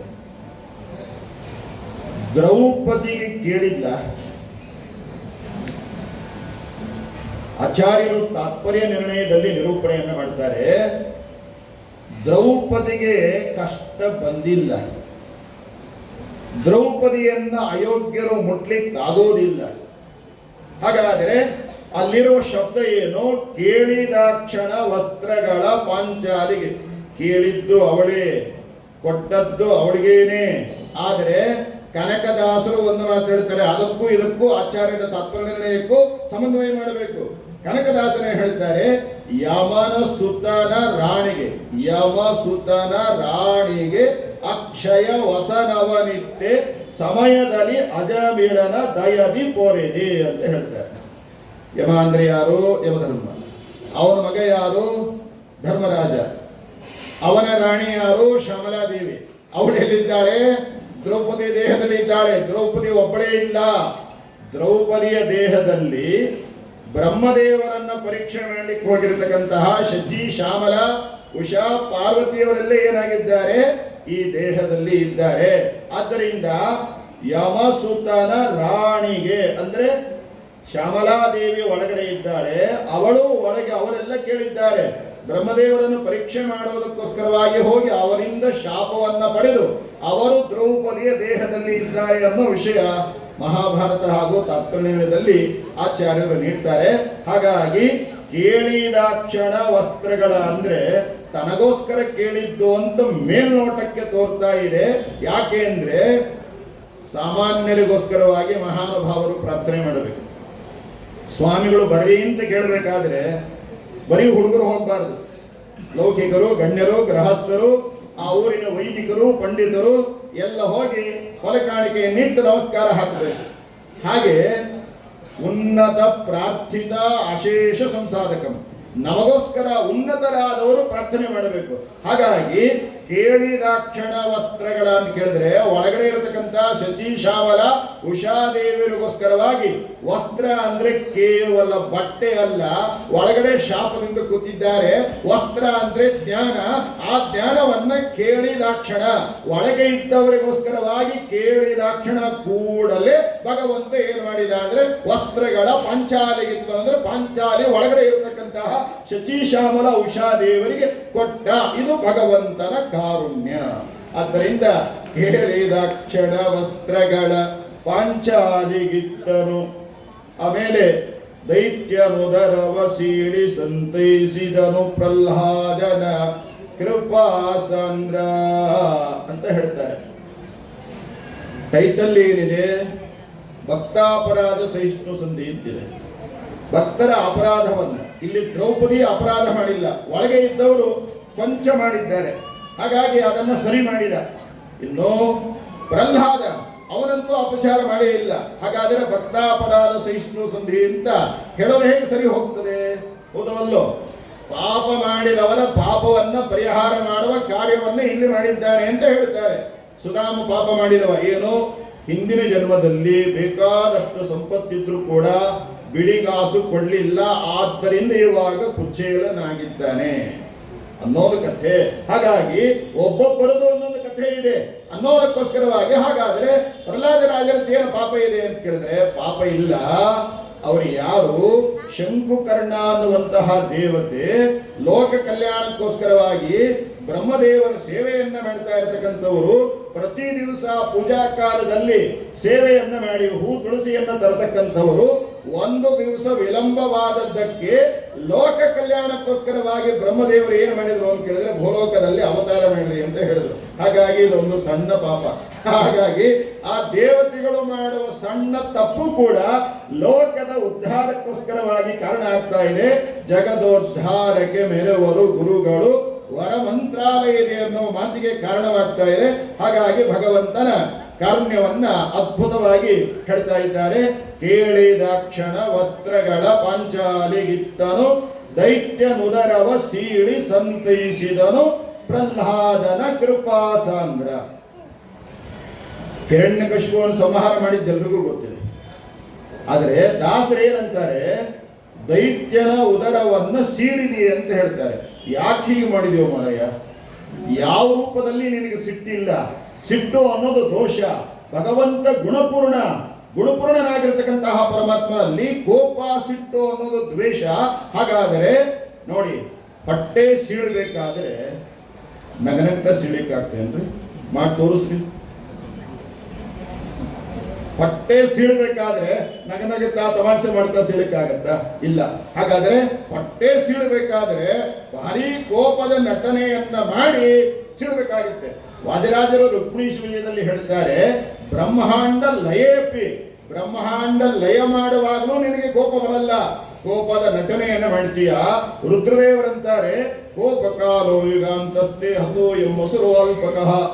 ಕೋಪ ಕಾಲದ ಪ್ರಳಯ ಕಾಲದಲ್ಲಿ ನಟನೆ ಮಾಡುವ ಈ ಕೋಪವನ್ನ ಈ ಹಿರಣ್ಯಕಶಿಪುವಿನಂತ ಹುಳವನ್ನು ಹೊಡೆಯೋದಕ್ಕೆ ಯಾಕಿಷ್ಟು ಕೋಪದ ನಟನೆಯನ್ನ ಮಾಡ್ತಾ ಇದ್ದೀಯಾ? ತಸ್ಸುತಂ ಪಾಹಿ, ಈ ಸುತನನ್ನ ಕಾಪಾಡುವಂತ ರುದ್ರದೇವರು ಏನ್ ಮಾಡ್ತಾರೆ, ನರಸಿಂಹದೇವರಲ್ಲಿ ಬೇಡ್ಕೊಳ್ತಾರೆ. ಹಾಗಾದ್ರೆ ದೈತ್ಯ ನುದರವ ಸೀಳಿ ಅಂತ ಅನ್ನೋದಕ್ಕೆ ಕಾರಣ ಏನು ಅಂತ ಕೇಳಿದ್ರೆ, ಯಾಕೆ ಸೀಳಿದ? ಸಿಟ್ಟಿನಿಂದ ಸೀಳಿದ್ದಲ್ಲ, ಕೋಪದಿಂದ ಸೀಳಿದ್ದಲ್ಲ. ಪುರಂದರದಾಸರು ಉತ್ತರ ಕೊಡ್ತಾರೆ, ಯಾಕೆ ಸೀಳಿದ? ಅಚ್ಚ ಪ್ರಹ್ಲಾದ ನಿಂಬ ರತ್ನವಿದ್ದ ಒಡಲೊಳು ಬಿಚ್ಚಿ ಬಗಿನು ನೋಡಿದರೆ ಇನ್ನೆಷ್ಟು ಇದ್ದಾವೋ ಎಂದು ದಾನವನ ಕೊಂದದ್ದಲ್ಲ ಕಾಣಿರೋ ನಮ್ಮ ವೇಣು ವಿನೋದಿ ನಮ್ಮ ತುರವೆಯ ನಾರಸ್ ತರುವಿ ಬಂದಾರೆ ಪುರಂದರದಾಸರು. ಯಾಕೆ ಹೊಟ್ಟೆ ಸೀಳಿದ ಅಂದ್ರೆ ಸಿಟ್ಟಿನಿಂದ ಅಲ್ಲ. ಇದು ಯಾವ ಒಡಲ್ರಿ? ಪ್ರಹ್ಲಾದರಾಜರಿದ್ದಂತಹ ಒಡಲು. ಪ್ರಹ್ಲಾದರಾಜರಿದ್ದಂತಹ ಒಡಲಲ್ಲಿ ಪ್ರಹ್ಲಾದರಾಜರಂತಹ ಮುತ್ತು ರತ್ನ ಇನ್ನೆಷ್ಟೋ ಅಂತ ಹುಡುಕಾಡಿದಂತೆ ದೇವರು ಇನ್ನೊಂದು ರತ್ನ ಆ ಒಡಲಲ್ಲಿ ಸಿಗಲಿಲ್ಲ. ಅನ್ಕಂಪೇರಬಲ್ ರತ್ನ ಯಾರು ಅಂದ್ರೆ ಪ್ರಹ್ಲಾದರಾಜರು. ಈ ಅಂಶವನ್ನು ತಿಳಿಸೋದಕ್ಕೆ ದೈತ್ಯ ನುದರವ ಸೀಳಿ ಸಲುಹಿದನು ಕೃಪಾ ಸಾಂದ್ರ. ಇಷ್ಟು ಅಭಿಪ್ರಾಯ. ಇನ್ನೂ ತುಂಬಾ ಇದೆ, ಇದರಲ್ಲಿ ಬಹಳ ಇದೆ, ಆದ್ರೆ ಸಮಯ ಕಡಿಮೆ, ತುಂಬಾ ಇದೆ. ಸರಿ, ಹಾಗಾಗಿ ದೇವಶರ್ಮ ವಯ ಕುಟುಂಬಕ್ಕೆ ಜೀವನೋಪಾಯವನ್ನು ಕಾಣದೆ ದೇವ ದೇವ ಶರಣ್ಯ ರಕ್ಷಿಸು ರಕ್ಷಿಸನ ಕೇಳಿ ಅಂತ ಹೇಳ್ತಾರೆ. ಯಾರು ದೇವಶರ್ಮ? ದೇವಶರ್ಮ ಯಾರು ಅಂದ್ರೆ ವಾಯುದೇವರ ಶಿಷ್ಯ. ನೀವೆಲ್ಲ ನವರಾತ್ರಿಯಲ್ಲಿ ಎಷ್ಟೋ ಜನ ಪಾರಾಯಣ ಮಾಡೋದು ಇಟ್ಕೊಂಡಿದ್ದಾರೆ. ಯಾವುದು ಅಂದ್ರೆ ಆದಿತ್ಯ ಪುರಾಣ ಅಂತರ್ಗತವಾದ 5 ಅಧ್ಯಾಯಗಳಿಂದ ಯುಕ್ತವಾದ ವೆಂಕಟೇಶ ಮಹಾತ್ಮೆಯನ್ನ ಬಹಳ ಜನ ನವರಾತ್ರಿಯಲ್ಲಿ ಪಾರಾಯಣ ಮಾಡ್ತಾರೆ. ಅದರಲ್ಲಿ ಬರ್ತದೆ, 3ನೇ ಅಧ್ಯಾಯದಲ್ಲಿ ಬರ್ತದೆ. ಏನು ಅಂತ ಕೇಳಿದ್ರೆ, ದೇವಶರ್ಮ ವಾಯುದೇವರ ಶಿಷ್ಯ. ಪ್ರಾರಬ್ಧ ಪಾಪದ ಕರ್ಮದಿಂದ ಅವನಿಗೇನಿಲ್ಲ ಅಂತ ಕೇಳಿದ್ರೆ ಸಂಪತ್ತಿಲ್ಲ. ಹಾಗಾಗಿ ದೇವಶರ್ಮ ವಯ ಕುಟುಂಬಕ್ಕೆ, ದೇವಶರ್ಮ ಅನ್ನುವಂತಹ ಬ್ರಾಹ್ಮಣನಿಗೆ ಭಗವಂತ ಏನು ಮಾಡಿದ ಅಂತ ಕೇಳಿದ್ರೆ, ಅವನ ಬಡತನವನ್ನ ಪರಿಹಾರವನ್ನ ಮಾಡಿ ಆ ಕುಟುಂಬಕ್ಕೆ ಏನು ಮಾಡಿದ ಅಂತ ಕೇಳಿದ್ರೆ ಒಳ್ಳೆ ಸಂಪತ್ತನ್ನ ನೀಡಿದ. ಹಾಗಾಗಿ ದೇವಶರ್ಮ ವಯ ಕುಟುಂಬಕ್ಕೆ ಜೀವನೋಪಾಯವನ್ನು ಕಾಣದೆ ದೇವದೇವ ಶರಣ್ಯ ರಕ್ಷಿಸನ ಕೇಳಿ ಎಂಬುದಾಗಿ ಹೇಳಿದ ಹಾಗೆ ಭಗವಂತ ಅವನಿಗೆ ಅಪಾರವಾದ ಐಶ್ವರ್ಯವನ್ನ ಪ್ರದಾನ ಮಾಡಿದ. ಅವನಿಗೆ ಪ್ರಾಣಾಪಾಯ ಒದಗಿದಾಗ ಅವನಿಗೆ ರಕ್ಷಣೆಯನ್ನು ಕೂಡ ನೀಡಿದ. ಆದ್ದರಿಂದ ಅಂತಹ ತಾನೊಲಿದು ಪಾಲಿಸಿ ಸೌಖ್ಯ ಕೃಪಾವಲೋಕನದಿಂದ ಅವನನ್ನ ರಕ್ಷಣೆಯನ್ನು ಮಾಡಿದ. ಇಂತಹ ಸ್ವಾಮಿ ಇರಬೇಕಾದರೆ ಅಲ್ಪಮಾನವರು ಇನ್ಯಾರನ್ನೋ ಉಪಾಸನೆ ಮಾಡ್ತಾರೆ ಅಂತ ದಾಸರು ಏನು ಮಾಡ್ತಾರೆ, ಕಳಕಳಿಯಿಂದ ಬೇಡಿಕೊಳ್ತಾ ಇದ್ದಾರೆ. ಆದ್ದರಿಂದ ಇಂತಹ ಸ್ವಾಮಿಯ ಕಾರುಣ್ಯವನ್ನು ಹೇಳ್ತಾರೆ. ಮತ್ತೈದು ನುಡಿ ಮೊದಲಿಂದ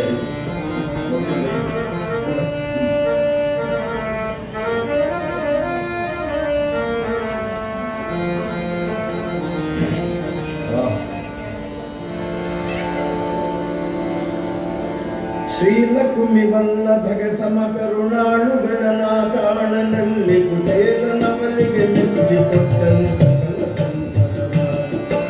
ಕೇಳಿದ ಕ್ಷಣ ವಸ್ತ್ರಗಳ ಪಾಂಚಾಲಿ ಇತ್ತನು ದೈತ್ಯನು ಧರ್ಮ ಸೀರಿ ಸಂತೈಸಿದನು ವಲ್ಲಭನ ಕೃಪಾಸಾರ ವಲ್ಲಭನ ಕೃಪಾಸಾರ.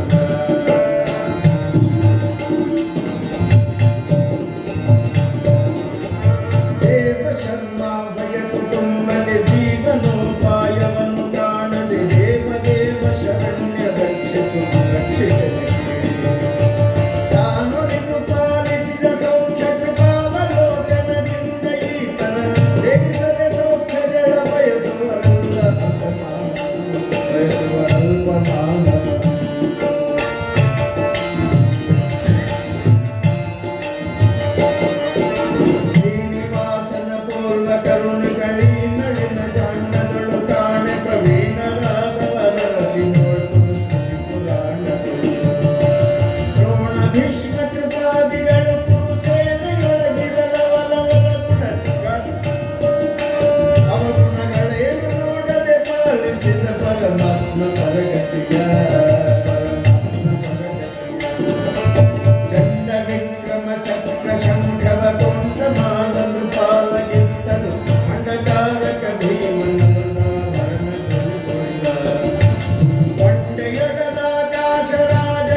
ಜ್ಞಾನವನ್ನು ನಾಲ್ಕು ವಿಭಾಗ ಮಾಡಿದನು.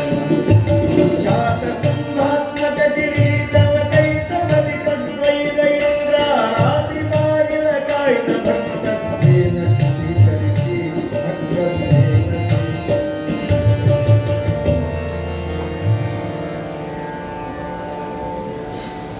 ಶ್ರೀನಿವಾಸನ ಕರುಣೆಯನ್ನ ನಾನು ಏನು ಅಂತ ಹೇಳಿ ಅಂತಾರೆ.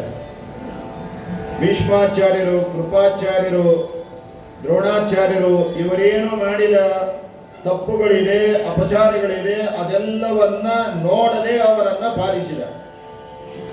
ತಪ್ಪು ನೋಡದೆ ಪಾಲಿಸಿದ್ಯಾರು? ಕೃಷ್ಣ. ಇಲ್ಲಿ ಯಾರನ್ನ ಹೇಳ್ತಾ ಇದ್ದಾರೆ? ಶ್ರೀನಿವಾಸನನ್ನು ಹೇಳ್ತಾ ಇದ್ದಾರೆ. ಹಾಗಾದ್ರೆ ಸಿದ್ಧಾಂತ ಏನು? ಆ ಕೃಷ್ಣ ಬೇರೆ ಅಲ್ಲ, ಈ ಶ್ರೀನಿವಾಸ ಬೇರೆ ಅಲ್ಲ. ಇದನ್ನ ಅರ್ಥ ಮಾಡಿಕೊಳ್ಳಿ. ನೇಹ ನಾಸ್ತಿ ಕಿಂಚನ. ಪರಮಾತ್ಮನ ಮೂಲ ರೂಪಕ್ಕೂ ಅವತಾರ ರೂಪಕ್ಕೂ ಅವನ ದಶಾವತಾರಾದಿ ಯಾವ ರೂಪಗಳಿಗೂ ಭೇದ ಇಲ್ಲ. ಪೂರ್ಣಮದಃ ಪೂರ್ಣಮಿದಃ ಪೂರ್ಣಾತ್ ಪೂರ್ಣಮುದಚ್ಯತೆ ಪೂರ್ಣಶ್ಚ ಪೂರ್ಣಮೇವಾದಾಯ ಪೂರ್ಣಮೇವಾವ ಶಿಷ್ಯತೆ ಅಂತ ಹೇಳಿದ ಹಾಗೆ ಆ ಕೃಷ್ಣನ ಮುಂದುವರಿದ ಭಾಗವೇ ಯಾವುದು ಅಂದರೆ ಶ್ರೀನಿವಾಸ. ಆದ್ದರಿಂದ ಕೃಷ್ಣಾವತಾರದಲ್ಲಿ ಮಾಡಿದ ಪಾಪ ಪರಿಹಾರತ್ವವನ್ನು ಹೇಳುವಾಗ ಶ್ರೀನಿವಾಸನ ಹೆಸರು ಹೇಳ್ತಾರೆ. ಯಾಕೆ ಅಂದ್ರೆ ಆ ಶ್ರೀನಿವಾಸ ಬೇರೆ ಅಲ್ಲ, ಕೃಷ್ಣ ಬೇರೆ ಅಲ್ಲ ಅಂತ ವೇದಾಂತದ ಜ್ಞಾನವನ್ನು ತಿಳ್ಕೊಳ್ರಿ ಅಂತ ಹೇಳ್ತಾ ಭೀಷ್ಮಾಚಾರ್ಯರು ಕೃಷ್ಣ ನಾನು ಆಯುಧ ಹಿಡಿಯೋದಿಲ್ಲ ಅಂತ ಹೇಳಿದ್ದ. ಭೀಷ್ಮಾಚಾರ್ಯರು ನಾನು ಆಯುಧ ಹಿಡಿಸ್ತೀನಿ ಅಂತ ಹೇಳಿದರು. ದ್ರೋಣಾಚಾರ್ಯರು ಶಿಲೋಂಚ ವೃತ್ತಿಯಿಂದ ಬದುಕಿದವರು. ಮಗನ ಹಾನಿಗೋಸ್ಕರವಾಗಿ ತಾವು ಕೌರವರ ಆಶ್ರಯವನ್ನು ಪಡೆದು ಶಿಲೋಂಚ ವೃತ್ತಿಗೆ ತಿಲಾಂಜಲಿಯನ್ನು ಇಟ್ಟು ತಾಮಸಾನಾಂಚ ಸಂಗೇನ ತಾಮಸ ಅನ್ನ ಪ್ರಭಾವೇನ ತಮೋ ಬುದ್ಧಿ ಪ್ರಜಾಯತೆ ಅಂತ ಹೇಳಿದ ಹಾಗೆ ಕೌರವರ ಸೇನೆಯಲ್ಲಿ ಇದ್ದು ಆ ಕಾರಣದಿಂದ ಭೀಷ್ಮಾಚಾರ್ಯರು, ದ್ರೋಣಾಚಾರ್ಯರು ಎಲ್ಲ ಕೌರವನಿಗೆ ಸಹಾಯಕರಾಗ್ತಾರೆ. ದೊಡ್ಡದಾದ ತುಂಬಿದ ಸಭೆಯಲ್ಲಿ ಎಲ್ಲರೂ ಇರುವಾಗ ರಾವಣ ಪರಸ್ತ್ರೀ ಮೇಲೆ ಕೈ ಹಾಕಿದರೆ ದುರ್ಯೋಧನ ಕುಲಸ್ತ್ರೀ ಮೇಲೆ ಕೈ ಹಾಕಿದ. ದ್ರೌಪದಿಯ ಮೇಲೆ ದುರ್ಯೋಧನ ದುಶ್ಯಾಸನ ಕೈ ಹಾಕಿದ. ಆವಾಗ ಇದು ಧರ್ಮವೋ ಅಧರ್ಮವೋ ತಪ್ಪೋ ಸರಿಯೋ ಅಂತ ಕೇಳಿದಾಗ 800 ವರ್ಷ ಓದಿದ ಮಹಾನುಭಾವರು ಭೀಷ್ಮಾಚಾರ್ಯರು, ದ್ರೋಣಾಚಾರ್ಯರು ಯಾವುದೋ ಕಾನ್ವೆಂಟ್ ಶಾಲೆಯಲ್ಲಿ ಅಲ್ಲ, ಪರಮಾತ್ಮನ ದಶಾವತಾರದಲ್ಲಿ 6ನೇದಾದಂತಹ ಪರಶುರಾಮ ದೇವರ ಬಳಿಯಲ್ಲಿ ಭಾರದ್ವಾಜ ಋಷಿಗಳಲ್ಲಿ ಅಧ್ಯಯನ ಮಾಡಿದ ದಾಖಲೆ ಇರತಕ್ಕಂತಹ ಮಹಾನುಭಾವರು ದ್ರೌಪದಿಗೆ ಅವಮಾನವಾಗುವಾಗ ಇದು ಧರ್ಮವೋ ಅಧರ್ಮವೋ ಅಂತ ಕೇಳಿದಾಗ ತಲೆ ತಗ್ಗಿಸಿ ಕೂತ್ರು. ಇದನ್ನ ದೇವರು ಮನಸ್ಸಿನಲ್ಲಿ ಇಟ್ಟುಕೊಳ್ಳಲಿಲ್ಲ. ಆ ಭೀಷ್ಮ ದ್ರೋಣರಿಗೆ ಏನು ಅನುಗ್ರಹ ಮಾಡಿದ ಅಂತ ಕೇಳಿದ್ರೆ ಶರಪಂಜರದ ಮೇಲೆ ಮಲಗಿದ್ದಾರೆ ಭೀಷ್ಮಾಚಾರ್ಯರು. ಭಗವಂತ ಎಲ್ಲರನ್ನ ಪಾಂಡವರನ್ನ ಕರೆದುಕೊಂಡು ಹೋದ. ಅವರಿಗೆ ಕೀರ್ತಿ ಬರಬೇಕು ಅಂತ ಬಯಸಿದ. ಏನು ಬಯಸಿದ ಅಂತ ಕೇಳಿದ್ರೆ ಯಾವ ಕೀರ್ತಿ ಬರಬೇಕು ಅಂದ್ರೆ 800 ವರ್ಷದಲ್ಲಿ 575 ವರ್ಷ ಅಧ್ಯಯನ ಮಾಡಿದ ಅವರ ಮಹತ್ವ ಜಗತ್ತಿಗೆ ಗೊತ್ತಾಗಲಿ ಅಂತ ಒಂದು ರೂಪದಿಂದ ಒಳಗೆ ಪ್ರವೇಶ ಮಾಡಿದ. ಅವರ ಕಾಲ ಹತ್ರ ಕೂತ್ಕೊಂಡ, ಉಪದೇಶ ಮಾಡಲಿಕ್ಕೆ ಹೇಳಿದ. ಆವಾಗ ಭೀಷ್ಮಾಚಾರ್ಯರು ಅನುಶಾಸನ ಪರ್ವ, ಶಾಂತಿ ಪರ್ವ, ವಿಷ್ಣು ಸಹಸ್ರನಾಮವನ್ನ ಉಪದೇಶ ಮಾಡಿದ್ದಾರೆ. ಇದು ಪರಮಾತ್ಮ ಮಾಡಿದ ಕಾರುಣ್ಯ ಅಲ್ಲವೇ? ಬೇರೆ ಯಾರೋ ಆಗಿದ್ರೆ ಮಠಕ್ಕೆ ಹೋದಾಗ ಒಂದೆಲೆ ಹಿಡ್ಕೊಂಡು ಕೂತಿರ್ತೇವೆ, ಯಾರೋ ಬಂದು ಇಲ್ಲಿ ಬೇಡ್ರಿ ಈಚೆ ಕೂಡ್ರಿ ಅಂತ ಹೇಳಿದ್ರೆ ನಮಗೆ ಅವಮಾನ ಆಗತ್ತೆ. ಆದರೆ ಭೀಷ್ಮಾಚಾರ್ಯರು ಮಾಡಿದ ಎಲ್ಲ ಅವಮಾನವನ್ನ, ಎಲ್ಲ ಅಧರ್ಮವನ್ನ ಸಹಿಸಿಕೊಂಡು ಭಗವಂತ ಅವರ ಕಡೆಯಿಂದ ಪಾಂಡವರಿಗೆ ಉಪದೇಶ ಮಾಡಿ ಜಗತ್ತಿಗೆ ಅವರಿಗೆ ಕೀರ್ತಿ ಬರುವ ಹಾಗೆ ಮಾಡಿದ. ಇದು ಅವರ ಕಾರುಣ್ಯ ಅಲ್ಲದೆ ಇನ್ನೇನು. ಮಲಗಿದಾಗಲೂ ಕೂಡ ತನ್ನನ್ನು ಪಾಡುವ ಅವಕಾಶವನ್ನು ಕೊಟ್ಟ. ಮಲಗಿ ಪರಮಾದರದಿ ಪಾಡಲು ಕುಳಿತು ಕೇಳುವ,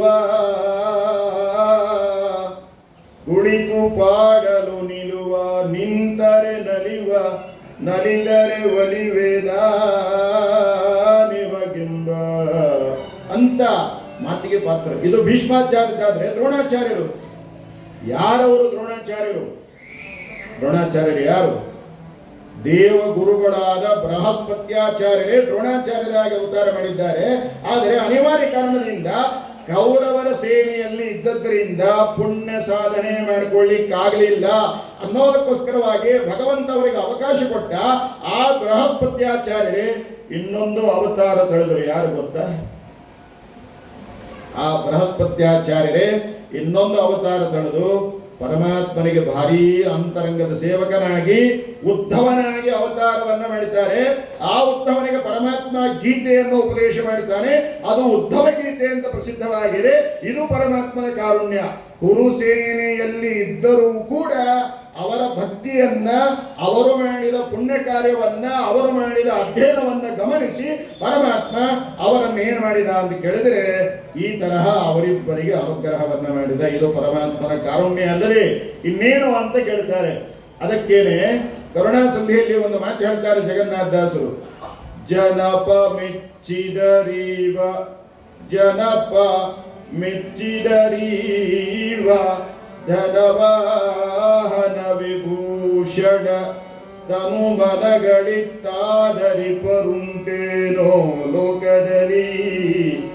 ಅನವರತ ನೆನೆವವರ, ಅನವರತ ನೆನೆವವರ ಅನಂತಾಸನವೇ ಮೊದಲಾದ ಆಲಯದೊಳಿಟ್ಟು ಅಣುಗನಂದದಲ್ಲಿ ಅವರ ವಶನಾಗುವ ಮಹಾಮಹಿಮ ಮಹಾಮಹಿಮ. ಒಬ್ಬ ರಾಜ ಮೆಚ್ಚಿದ್ರೆ ಏನ್ ಕೊಡ್ತಾನೆ? ಮನೆ ಕೊಡ್ತಾನೆ, ಹೊಲ ಭೂಮಿ ಗದ್ದೆ ತೋಟ ಕೊಡ್ತಾನೆ, ಬೆಳ್ಳಿ ಬಂಗಾರ ಕೊಡ್ತಾನೆ, ಬಹಳ ಅಂದ್ರೆ ಇನ್ನೂ ಬಹಳ ಅಂದ್ರೆ ಅರ್ಧ ರಾಜ್ಯ ಕೊಡ್ತಾನೆ, ಮೋಕ್ಷ ಕೊಡ್ತಾನೆ. ಆದ್ರೆ ನಮ್ಮ ಸ್ವಾಮಿ ಏನು ಮಾಡ್ತಾನೆ ಅಂತ ಕೇಳಿದ್ರೆ ಅನವರತ ನೆನೆವವರ ಅನಂತಾಸನವೇ ಮೊದಲಾದ ಆಲಯದೊಳಿಟ್ಟು ಅಣುಗನಂದದಲ್ಲಿ ಅವರ ವಶನಾಗುವ ಮಹಾಮಹಿಮ. ಆದ್ದರಿಂದ ಅವರು ಕುರುಸೇನೆಯಲ್ಲಿ ಇದ್ದರೂ ಕೂಡ ಅವರ ಅವಗುಣಗಳೇನು ನೋಡದೆ ಪಾಲಿಸಿದ ಪರಮಾತ್ಮ. ಯಾಕೆ ಪಾಲಿಸಿದ? ಪರಮಾತ್ಮ ಅವನು ನಮ್ಮಂತಹ ಆತ್ಮ ಅಲ್ಲ, ಅವನು ಪರಮಾತ್ಮ. ಆದ್ದರಿಂದ ಏನು ಮಾಡಿದ? ಪಾಲಿಸಿದ ಪರಗತಿಯ ಶ್ರೇಷ್ಠವಾದ ಗತಿಯನ್ನ ಅವರಿಗೆ ಕೊಟ್ಟ. ಇದು ಪರಮಾತ್ಮನ ಕಾರುಣ್ಯ. ಮುಂದಿನ ಪದ್ಯ ಅಂತೂ ಎಷ್ಟು ಭಾರಿ ಇದೆ, ಎಷ್ಟು ಸುಂದರ ಇದೆ. ಏನ್ ಹೇಳ್ತಾರೆ ಅಲ್ಲಿ? ಚಂಡ ವಿಕ್ರಮ ಶಂಕ ಚಕ್ರವ ತುಂಡಮಾನ ನೃಪಾಲಗಿತ್ತನು ಭಾಂಡಕಾರಕ ಭೀಮನ ಮೃದಾಭರಣ ಗೊಳಿಗೊಲಿದ ಮಂಡೆಯೊಡೆದ ಆಕಾಶರಾಯನ ಮಗಳಿಗೆ ಹೆಂಡತಿಯ ನುಡಿ ಕೇಳಿ ಗಂಡ ನೆನೆಸಿದ ಘನ ಮಹಿಮ ಗದಾಬ್ಜಧರ ಪಾಣಿ. ಈ ಒಂದು ಶ್ಲೋಕ ತಿಳ್ಕೊಂಡ್ರೆ ಸಾಕು, ಇವತ್ತಿನ ಪರಿಶ್ರಮ ಸಾರ್ಥಕ ಆಗುತ್ತೆ. ಚಂಡ ವಿಕ್ರಮ ಶಂಖ ಚಕ್ರವ ತೋಂಡಮಾನ ನೃಪಾಲಗಿತ್ತನು. ಟೈಟಲ್ ಏನ್ ಹೇಳಿವಿ? ಭಕ್ತಾಪರಾಧ ಸಹಿಷ್ಣು ಸಂಧಿ. ಭಕ್ತರು ಮಾಡಿದ ತಾತ್ಕಾಲಿಕವಾದ ಅಪಚಾರವನ್ನ ಪರಿಹಾರ ಮಾಡಿದ. ಹಾಗಾದ್ರೆ ಇವಾಗ ಮೊದಲು ಸಿಕ್ಕವ ಯಾರೋ ತೋಂಡಮಾನ. ತೋಂಡಮಾನನ ಅಪಚಾರ ಏನು? ಶಂಖ ಚಕ್ರವನ್ನ ಅವನಿಗೆ ಕೊಟ್ಟ, ಅವನಿಗೆ ಬಂದ ಆಪತ್ತನ್ನ ಪಾಪವನ್ನ ಪರಿಹಾರ ಮಾಡಿದ. ಏನಾಯ್ತು ಅಂದ್ರೆ ಆಕಾಶರಾಜ ಮೃತನಾದ. ಮೃತನಾದ ಮೇಲೆ, ಮೃತನಾಗುವ ಮೊದಲು ಆಕಾಶರಾಜನಿಗೂ ತೋಂಡಮಾನನಿಗೂ ಯುದ್ಧ ಆಗತ್ತೆ. ಯುದ್ಧವಾದಾಗ ತೋಂಡಮಾನ ಏನ್ ಮಾಡ್ತಾನೆ? ಶ್ರೀನಿವಾಸನಿಗೆ, ಸ್ವಾಮಿ ನಾನು ನಿನ್ನ ಚಿಕ್ಕ ಮಾವಪ್ಪ, ನಿನ್ನ ಮಾವ ಆಕಾಶರಾಜ, ಆದ್ರೆ ನಾನು ನಿನ್ನ ಚಿಕ್ಕ ಮಾವ, ನನಗೂ ಒಂಚೂರು ಅನುಗ್ರಹ ಮಾಡು ಅಂದಾಗ ನೀನು ಭಯ ಪಡಬೇಡ ಅಂತ ಎಲ್ಲಿ ಸ್ವಾಮಿ, ಎಲ್ಲಿ ಶಂಖ ಚಕ್ರ, ಎಲ್ಲಿ ತೋಂಡಮಾನ, ಅದನ್ನು ಏನು ಮಾಡಿದ ಅಂತ ಕೇಳಿದ್ರೆ ಆ ಚಂಡ ವಿಕ್ರಮನಾದ ಪರಮಾತ್ಮ ತೋಂಡಮಾನನಿಗೆ ಏನು ಮಾಡಿದ? ಯುದ್ಧದಲ್ಲಿ ಭಯ ಪಡಬೇಡ ಅಂತ ತನ್ನ ಶಂಖ ಚಕ್ರನೇ ಕೊಟ್ಟರೆ. ಇದು ಕಾರುಣ್ಯ.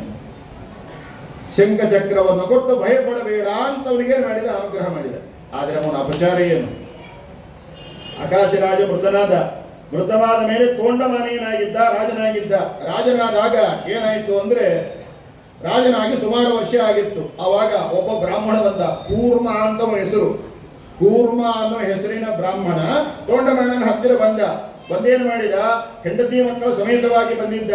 ಬಂದು ತೋಂಡಮಾನನಿಗೆ ಹೇಳಿದ, ತೋಂಡಮಾನ ನಾನು ಯಾತ್ರೆಗೆ ಹೋಗ್ತಾ ಇದ್ದೀನಿ, ಹಾಗಾಗಿ ನನ್ನ ಹೆಂಡತಿ ಮಕ್ಕಳನ್ನ ನಿನ್ನ ವಶಕ್ಕೆ ಇಟ್ಟು ಹೋಗ್ತೇನೆ. ನಾನು ಬರುವ ತನಕ ನನ್ನ ಪರಿವಾರವನ್ನ ನೀನು ರಕ್ಷಣೆ ಮಾಡಬೇಕು. ನಾ ವಾಪಸ್ಸು ಬಂದೇ ನನಗೆ ಕೊಡು. ಯಾಕ ಹಿಂದಿನ ಕಾಲದ ಯಾತ್ರೆ ಹಂಗೆ ಇತ್ತು. ಈಗೆಲ್ಲ ಹೈಟೆಕ್ ಬಸ್ ಆಗ್ಯಾವ, ವಿಮಾನ ಆಗ್ಯಾವ. ಅದೊಂದು ಯಾತ್ರೆ ಹೋಗಿ ಅದೊಂದು ಟ್ರಿಪ್ಪು ಪಿಕ್ನಿಕ್ಕು ತರಹ ಆಗಿದೆ ಅದು. ನಿಮ್ಮನ್ನು ಯಾರ್ಯಾರು ಯಾತ್ರೆ ಕರ್ಕೊಂಡು ಹೋಗಿದ್ದಾರೆ ಅವರೆಲ್ಲ ಬೆಂಗಳೂರಿನೆಲ್ಲ 5 ಮನೆ ಕಟ್ಸ್ಕೊಂಡಿದ್ದಾರೆ, ಹೆಸರು ಹೇಳಂಗಿಲ್ಲ. ನಿಮ್ಮನ್ನು ಯಾರ್ಯಾರು ಯಾತ್ರೆ ಕರ್ಕೊಂಡು ಹೋಗಿದ್ದಾರೆ ಅವರೆಲ್ಲ ಬೆಂಗಳೂರಿನೆಲ್ಲ 5, 6 ಮನೆ ಕಟ್ಸ್ಕೊಂಡಿದ್ದಾರೆ. ಅವರು ಹಣವರ ಇರಲಿ ಬಿಡಿ, ಸರಿ. ಆದರೆ ತೋಂಡಮಾನನ ಹತ್ತಿರ ಈ ಕೂರ್ಮ ಬ್ರಾಹ್ಮಣ ಬಂದೇನು ಮಾಡಿದ, ಹೀಗೆ ಹೇಳಿದ, ನಾನು ವಾಪಸ್ಸು ಬಂದರೆ ನನ್ನ ಹೆಂಡತಿ ಮಕ್ಕಳನ್ನ ಕೊಡು, ಇಲ್ಲ ಅಂದ್ರೆ ನೀನೇ ಜೋಪಾನ ಮಾಡು ಅಂತ ಹೇಳಿ ಯಾತ್ರೆಗೆ ಹೋದ. ಸರಿ, ಅವನ ಯಾತ್ರೆಗೆ ಹೋದ. ತೋಂಡಮಾನ ಸೇವಕರನ್ನು ಕರೆದು ಹೇಳಿದ, ಈ ಬ್ರಾಹ್ಮಣನ ಪರಿವಾರದವರಿಗೆ ಪ್ರತ್ಯೇಕವಾದ ವಾಸ, ಪ್ರತ್ಯೇಕವಾದ ಊಟ ವ್ಯವಸ್ಥೆ ಎಲ್ಲ ಆಗಬೇಕು ಅಂತ ಹೇಳಿದ. ಪಾಪ ರಾಜ ಪರಿವಾರದವರೆಲ್ಲ ಏನು ಮಾಡಿದ್ರು ಅಂತ ಕೇಳಿದ್ರು, ಪ್ರತ್ಯೇಕ ವಾಸ, ವಸತಿ, ಊಟ ಎಲ್ಲ ವ್ಯವಸ್ಥೆಯನ್ನು ಮಾಡಿದ್ರು. ಸುಮಾರು ವರ್ಷ, ದಿವಸ ಅಲ್ಲ, ಸುಮಾರು ವರ್ಷ ಕಳೀತು. ಕಳೆದ ಮೇಲೆ ಕೂರ್ಮ ಬ್ರಾಹ್ಮಣ ಬಂದ. ರಾಜ ತೋಂಡಮಾನ ಸಿಂಹಾಸನ ಮೇಲೆ ಕೂತಾಗ ಕೂರ್ಮ ಬ್ರಾಹ್ಮಣ ಬಂದ.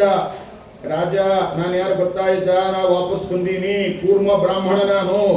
ಹಿಂದೊಮ್ಮೆ ನಾನು ಹೋಗುವಾಗ ನನ್ನ ಪರಿವಾರವನ್ನ ಸತೀಸುತರನ್ನ ನಿನಗೆ ಒಪ್ಪಿಸಿ ಹೋಗಿದ್ದೆ. ನಾನು ಜೀವಂತವಾಗಿ ಪರಮಾತ್ಮನ ಕಾರುಣ್ಯದಿಂದ ವಾಪಸ್ಸು ಬಂದಿದ್ದೇನೆ, ನನ್ನ ಪರಿವಾರವನ್ನ ನನಗೆ ಕೊಡು ಅಂತ ಕೇಳಿದ.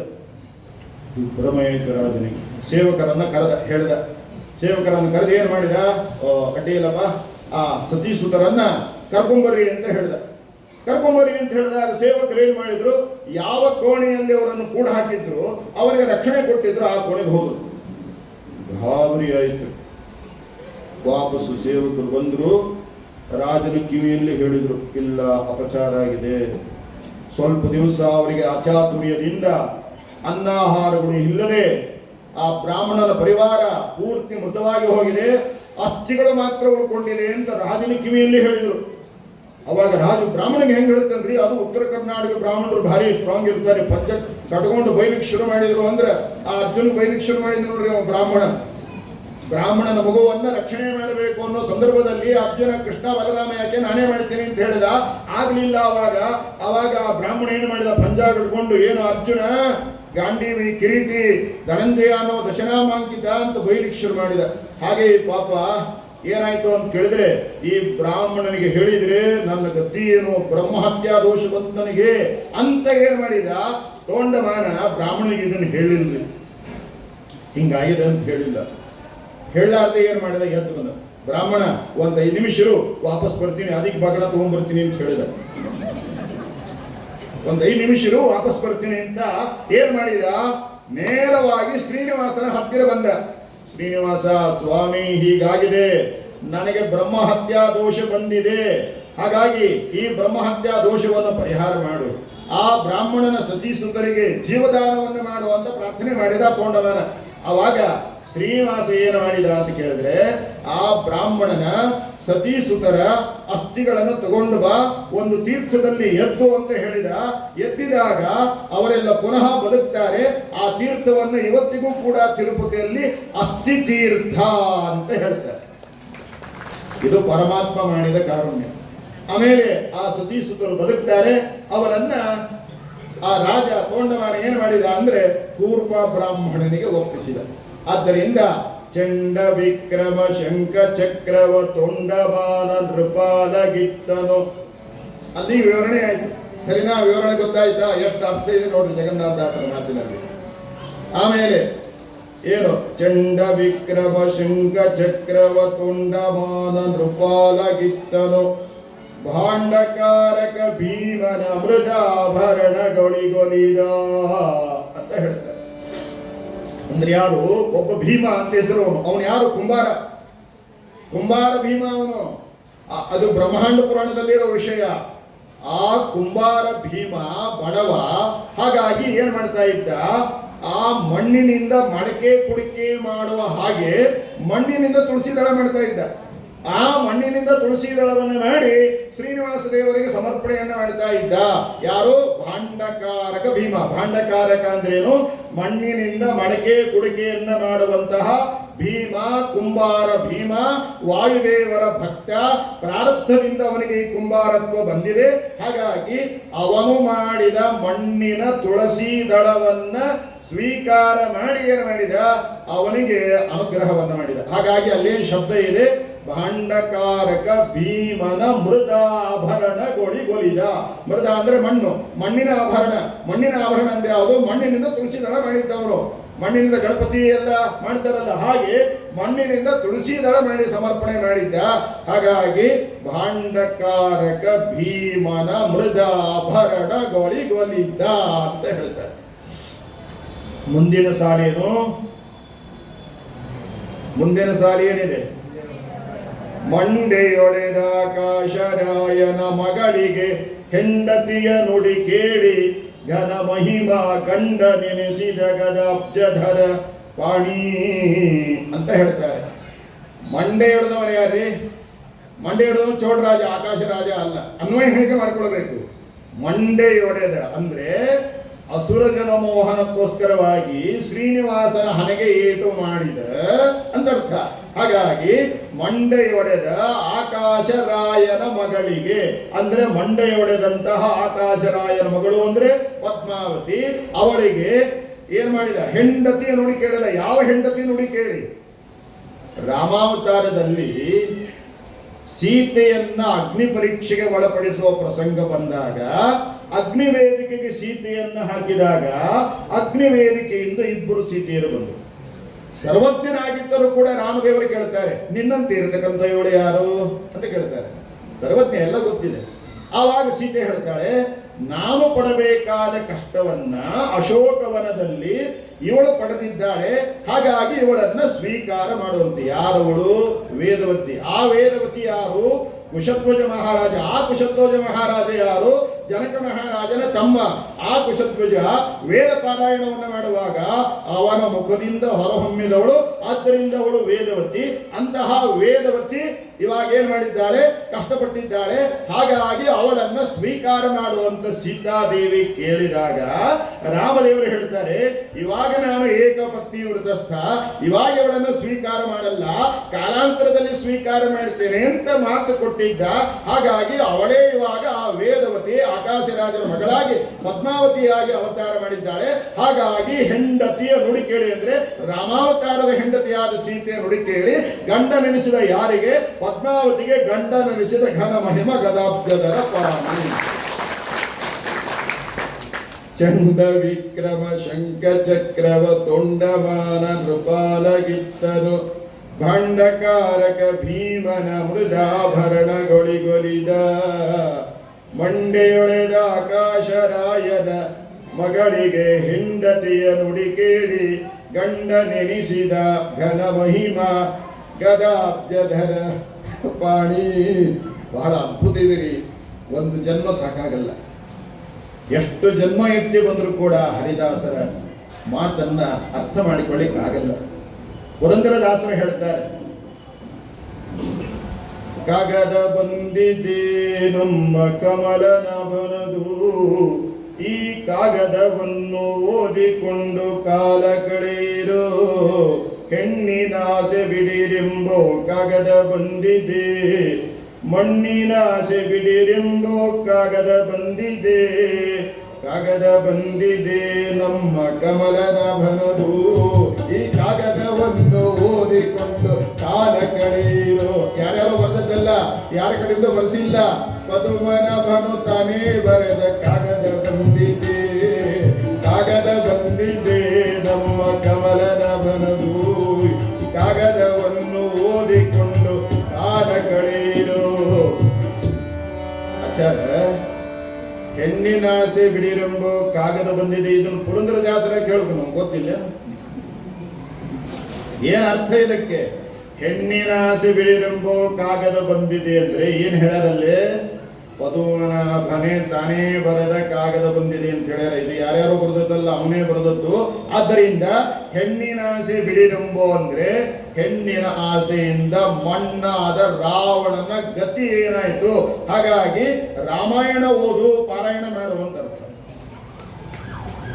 ಮಣ್ಣಿನ ಆಸೆ ಬಿಡಿರೆಂಬೋ ಕಾಗದ ಬಂದಿದೆ ಅಂದ್ರೆ ಮಣ್ಣಿನ ಆಸೆಯಿಂದ ಮಣ್ಣಾಗಿರ್ತಕ್ಕಂತಹ ಕೌರವರ ಗತಿ ಏನಾಯ್ತು, ಆದ್ದರಿಂದ ಮಹಾಭಾರತವನ್ನು ಓದು ಅಂತ ಅರ್ಥ. ಇದು ದಾಸರ ಮಾತಿಗೆ ಇರತಕ್ಕಂತಹ ಅರ್ಥ. ಒಂದೊಂದು ಶಬ್ದಕ್ಕೂ ಕೂಡ ಅದು ಸರ್ವಮೂಲೆಗಳ ವೇದಾಂತಗಳ ಎಲ್ಲ ಪುರಾಣಗಳ ಸಾರವನ್ನು ತುಂಬಿರತಕ್ಕಂತಹ ಸಿರಿಮಾತು ದಾಸರ ಮಾತಿನಲ್ಲಿ ಇದೆ. ಆದ್ದರಿಂದ ಮುಂದೆ ಹೇಳ್ತಾ ಇದ್ದಾರೆ 5ರಿಂದ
ಅವಾಗ ಹೆಂಗೆ ಹಾಡಿದ್ರೆ ಗೊತ್ತಿಲ್ಲ. ಒಳಗೆ ಜಗನ್ನಾಥ ಸಿಂಪದ ಒಳಗೆ ಹಾಡಾಗ ಅದು ಚಲೋ ಆಗಿದೆ.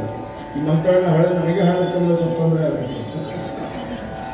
ಅದು ಅವ್ರು ನೆನೆಸಿ ಹಾಡಿ ಸ್ವಲ್ಪ ಏನು ಹಾಡೋ ಮುಂದೆ ರೆಕಾರ್ಡಿಂಗ್ ಮಾಡೋ ಮುಂದೆ ಸ್ವಲ್ಪ ಏನು ತೊಂದರೆ ಆಗ್ತಂದ್ರೆ ಅವ್ರು ನೆನೆಸ್ತೀನಿ ತಕ್ಷಣ ಪರಿಹಾರ ಇದೆ. ಮೊದಲೇ ಒಂದು 5-6 ಸರ್ತಿ ಹೆಂಗೋ ಮಾಡಿದ್ವಿ, ಮುಂದೆ ಬಂತು ನೋಡಿ. ನಾನು ಹೇಳಿದೆ ಇದು ನಾನು ಹಾಡೋದಲ್ಲ ಸ್ವಾಮಿ, ನೀವೇ ಒಳಗೆ ಕೂತು ಹಾಡಬೇಕು ಅಂದ್ರೆ ಆಗ್ತದೆ. ಈಗ ಪರಮಾನುಗ್ರಹ ಮಾಡಿ ನನ್ನ ಕಡೆಯಿಂದ ಹಾಡಿಸಿದ್ದಾರೆ. ಅದು ನಮ್ಮ ಹಿರಿಯರು ಮಾಡಿದ ಪುಣ್ಯ ಅದ, ನಂದೇನು ಆಗಲಿಲ್ಲ. ಅಲ್ಲ, ಒಂದೇ ಮಾತಿನಲ್ಲಿ ಹೇಳಬೇಕಾದ್ರೆ ಹರಿಕಥಾಮೃತ ಸಾರದ 32 ಸಂಧಿಗಳನ್ನು ಹೇಳಬೇಕು ಅಂದರೆ ಅವರ ಅನುಗ್ರಹ ಇಲ್ಲದೆ ಹೇಳೋದಕ್ಕೆ ಸಾಧ್ಯವೇ ಇಲ್ಲ. ಆ ಅನುಗ್ರಹವನ್ನು ಪೂರ್ತಿಯಾಗಿ ಪಡೆದವರು ನಮ್ಮ ಅನಂತ ಕುಲಕರ್ಣಿ ಅವರು. ಯಾಕೆಂದರೆ ನಾನು ನಮ್ಮ ಗುರುಗಳ ಹತ್ತಿರ ವಿದ್ಯಾಭೂಷಣರ ಹತ್ರ ಹೋಗಿದ್ದೆ. ಅವರು ಬೆಂಗಳೂರಿಗೆ ಹೋದಾಗೆಲ್ಲ ಅವ್ರ ಕಡೆ ಹೋಗಿರುತ್ತೇನೆ. ಹೋದಾಗ ಅವರಿಗಂದೆ ನಾನು, ಸ್ವಾಮಿ ಹರಿಕಥಾಮೃತ ಸಾರ ಮೊದಲು ನೀವೇ ಮಾಡಿದ್ದಲ್ಲ ಕ್ಯಾಸೆಟ್, ಅವ್ರದ್ದು ಕೂಡ ಧ್ವನಿ ಸುರುಳಿ ಇದೆ. ಅದಕ್ಕೆ ಅವರು ಇಲ್ಲ ಇಲ್ಲ ಆಚಾರ್ಯ, ಅದನ್ನು ಮೊದಲು ಮಾಡಿದ ಶ್ರೇಯಸ್ಸು ಅನಂತ ಕುಲಕರ್ಣಿ ಅವರಿಗೆ ಸೇರೋದು ಅಂತ ಅವರು ಕೂಡ ಅದನ್ನು ಮೊದಲ ಮಾಡಿದವರು ಅನಂತ ಕುಲಕರ್ಣಿ ಅವರು. ರಾಯಿ ಮಾಡಿದವರಿಗೆ ಎಲ್ರಿಗೂ ಆಗುವುದಿಲ್ಲ, ಅದು ಅನಂತ ಕುಲಕರ್ಣಿ ಅವರಿಗೆ ಅದು ಸಿದ್ಧಿ ಆದದ್ದು. ಅದಕ್ಕೆ ಜಗನ್ನಾಥದಾಸರ ಅನುಗ್ರಹವೂ ಕಾರಣ, ಜೊತೆಗೆ ಬಾಗಲಕೋಟೆ ಪ್ರಸನ್ನದ ವೆಂಕಟದಾಸರ ಅನುಗ್ರಹ ಅಂತೂ ಅವರಿಗೆ ಪೂರ್ತಿ ಇದೆ ಅನ್ನೋದರಲ್ಲಿ ಎರಡು ಮಾತಿಲ್ಲ.